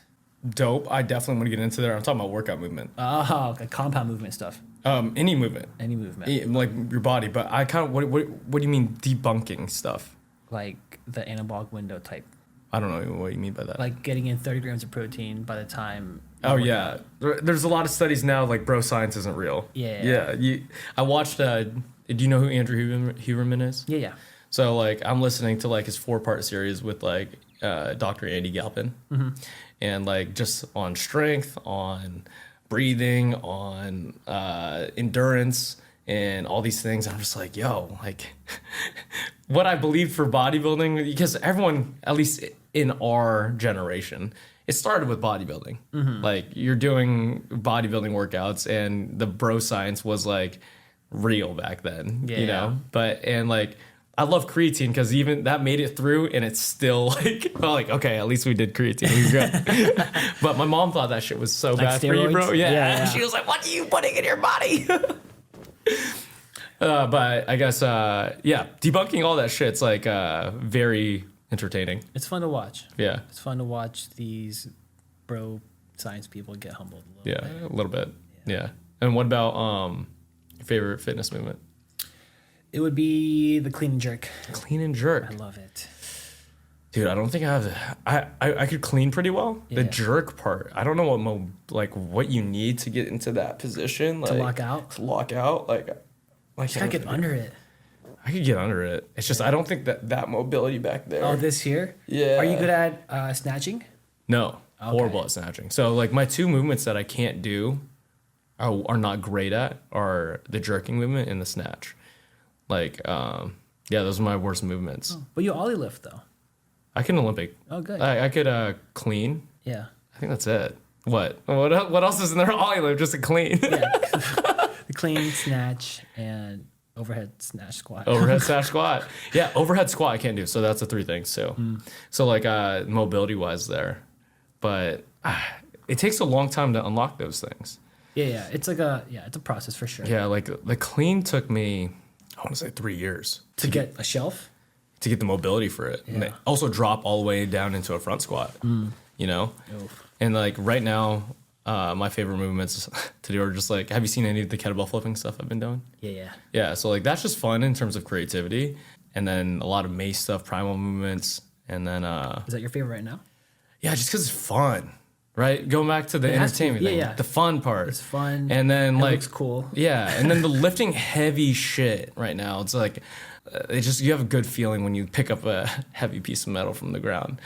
Yeah, that's what I find entertaining, and also what I'm competing in pretty soon, right?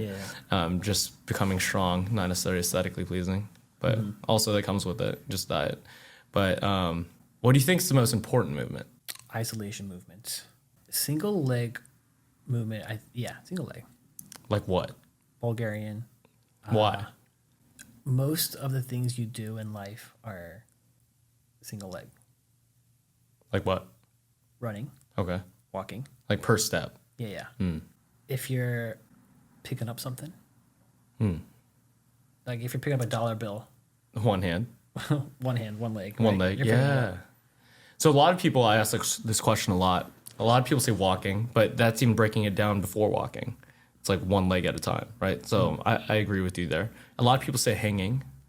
hanging from a bar, just because like shoulder mobility and like grip strength is one of the biggest factors they've studied in terms of longevity.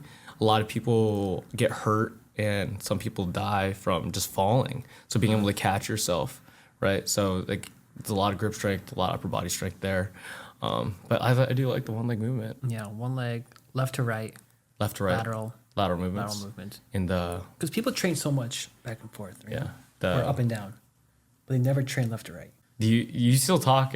I love that you talk in, I guess, business terms, Q1, Q2, and you still talk like in kinesiology terms and science terms.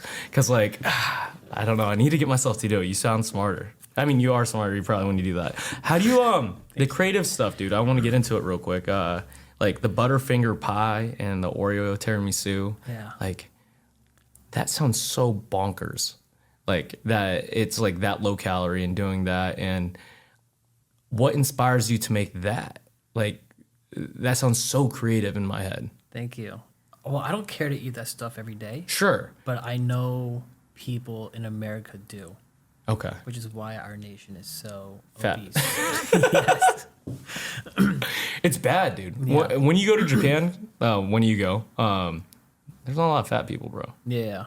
Like, and the thing that really is disturbing, you go into the grocery store, most of your stuff is bad for you. Right? And a lot of people think it's because of stuff that's like not, like this nation was built on people who smoke cigarettes and eat meat all day, like, and they blame a lot of things of like obesity on eating too much meat, like red meat. I was like, it's not that. Yeah. Food doesn't cause anyone to gain fat. It's just eating too much of anything does that. Say that again, sorry. Eating food doesn't cause fat gain. Eating too much of anything does that. Yeah, just the calories in versus calories out. Yeah. Because like I could eat 1,400 calories of pizza and I'll lose weight. It's not the pizza that's making me fat. It's just obviously the calorie intake. So there's studies like coming out right now in terms of like oils. Seed oils. Yeah. And like, for example, if you eat maybe the same foods cooked in like the different oils, even though they might be the same calories, they are affecting your body differently. Not necessarily. You don't think so? No. Because first of all, poison is in the dosage. Say that one. Poison is in the dosage. It's in the dosage. Yeah, it's not in the ingredient. Okay. Because are you talking about the calories are in just the ingredient? Like we're talking about oils, right? Okay. So like seed oil isn't the reason why you're gaining weight or you are unhealthy. But I might want to argue that like say if you cooked your eggs in vegetable oil versus extra virgin olive oil, that your body might be affected differently. In that way, you might hold more water retention, or I don't know, you might not feel as good, or you could potentially hold on more weight. Is that totally incorrect? Weight gain isn't a bad thing. Maybe fat gain, depending on how much fat. Okay. But weight gain can fluctuate between anywhere from 4 to 8 pounds a day. Sure. By the person. Yeah. And water weight isn't a bad thing either. Yeah. The study is that seed oils is the cause of all these complications. Okay. But it's not the seed oils in itself, but it's the food that seed oils are cooked with. So like usually it's like canola oil, sesame oil, grapeseed oil, whatever, right? Fried chicken, fried rice, pizza rolls, hot dog, some burgers, French fries. Yeah. Those are usually what the oils are cooked with. Right. Or those foods are usually cooked with those oils. Right. But if you cook those foods with like, let's say avocado oil. Yeah. Is it still healthy? No. Yeah. So it's still, it's not necessarily the oils, it's just the foods. It's types of food that's cooked with it. Yeah. But like, you're not really cooking eggs with corn oil or canola oil. You're usually cooking it with olive oil. Yeah. Do you do you use extra virgin olive oil or avocado oil? I use both. Yeah. Yeah. If I want to save money, I'll use canola or whatever. Yeah. Do you cook with butter? There's a lot of people who just cook with butter now. Yeah. Butter is lower calorie per tablespoon. So just the calorie itself. I've been cooking a lot with butter. Mostly just because I was scared after hearing all these negative studies about basically all types of oil. Yeah. And you don't want to cook or fry in olive oil. The smoking point isn't good. What's the best oil? Neutral oils, avocado, vegetable oil, grapeseed, canola, things like that. So olive oil is not, you shouldn't fry in olive oil. Yeah, it'll splatter everywhere. Damn, that's why I get burnt all the fucking time. Yeah, if your oil is flying all over the place while you're frying, that's because you're using olive oil. Damn it. I didn't know this, guys. I did not. I learned something today. One of the last things I want to talk about is food styling. I just found out about food styling recently. I have a buddy who did this big photography gig for Walmart back probably a couple years ago. Yeah. And he took my website photos for the Bitters company. And he was like, I might bring a food stylist. I was like, what's a food stylist? And I saw like some of your, maybe it was your employees or whoever, you guys were styling your food and talking about it and just like the process of your content. What's the importance of food styling? And I guess we'll start with like, what is it? And what is it for you? And what is it for content? The biggest thing for me would be how can you present this as delicious as possible, and that would be kind of like how you envision it, and that'll be different upon the individual because food is dependent on your nostalgia and your experience. So every food vision is different. There's layers to it, props, and then the way you kind of picture that food, like burger. Yeah. A lot of people are going to picture With a hand. Or even like cut in half. Yeah. With a knife in the middle. Okay. So people can envision it just cheese and meat. Yeah. Instead of the green, red, and white. Ah. You know, so there's multiple visions of it. Yeah. What are some foods that are nostalgic to you? It would have to be rice, egg, soy sauce. Rice, egg, soy sauce. Yeah. Okay. Shin ramen. What's shin ramen? Like instant ramen. Instant ramen? Yeah, okay. yeah. With the red packaging. Yeah, You've seen it. I'm sure you've seen it. Yeah. Dunkaroos. What's that? I don't know. Wait, you're from Toronto, right? No. Oh, you're from here. I'm from here. From the Bay. Dunkaroos are like, they discontinued them, but they're like, they came the same time as those breadsticks with cheese. Okay. Yes, I know. Yeah. Kind of like that, but it was like crackers and like frosting. Ah. Yeah. Oh, yes. I know exactly what you're talking about. Okay, yeah. Yes. In a blue container. Yeah, yep. Yeah. That's Dang, Dunkaroos. I haven't had one of those in that's a long nostalgic. time. Yeah. What's your favorite food? And what's your favorite food to cook for other people? I love chocolate chip cookies. I don't know if that counts as food, but I also love fettuccine Alfredo. Fettuccine Alfredo? Yeah. Creamy, rich. Really? Yeah. Out of like all Asian cultures too, you really just like a good fettuccine Alfredo. Yeah. It reminds me of Olive Garden. and, and that's what I had as a kid. I loved Olive Garden too. Yeah. Oh, okay. Let's go. How do you cook the best fettuccine Alfredo? I use cream. Okay. I know Italians don't use cream. What do they use? They use just cheese and butter. Oh, okay. Yeah. But mine would be cream, butter, Parmesan, Reggiano. And you make your salt, own pasta? Yeah. Yeah, you can. I don't. You don't? No. Why not? Like I said, I don't cook for myself. Oh, you don't cook for yourself. Yeah. That's so interesting to me. Like, because it's such a big part of your life in terms of like obviously your job and like what you provide to the world. But like for yourself, you're just like, fuck this shit. I don't know if I can say it for every chef, but most chefs don't cook for themselves. I don't know. Like they'll eat the leftovers and make a meal out of it. That's fair. It's like when a chef makes spicy tuna. Yeah. Right? Like they use the scraps. Yeah. They use the scraps of the tuna, add in all these random ingredients, and then you have another whole dish that they can sell. Yeah. I was a sushi chef for a year. Oh, you know the process. You know the process of it. Yeah. So you know how it works. You guys use all the scraps to resell a new product. Everyone loves their spicy tuna rolls, bro. Yeah. White people love it. White people love it. And the California roll, too. It's not even real crab, bro. Right. And I feel like people don't even know that. Like, they're like, oh, there's crab in it. Yeah, or it's like they're less scared of it than like real raw fish. Heck yeah. Yeah. Cool. I think that was it. That's all I had. Amazing. Thanks for coming on, bro. Appreciate you. Thank you for having me. It's a lot of fun. Where can everyone find you? Yeah. All my handles, Facebook, Instagram, TikTok, they're all at Cook Like I'm Book. Okay. At Cook Like I'm Book. And you can also find me at www.cooklikeimbook.com with all my cookbooks as well as coaching material. Let's go. Also, is Facebook still alive and well? It's okay. The boomers are on there. The boomers are on there? Yeah. So, like, do you post content on Facebook like religiously as well?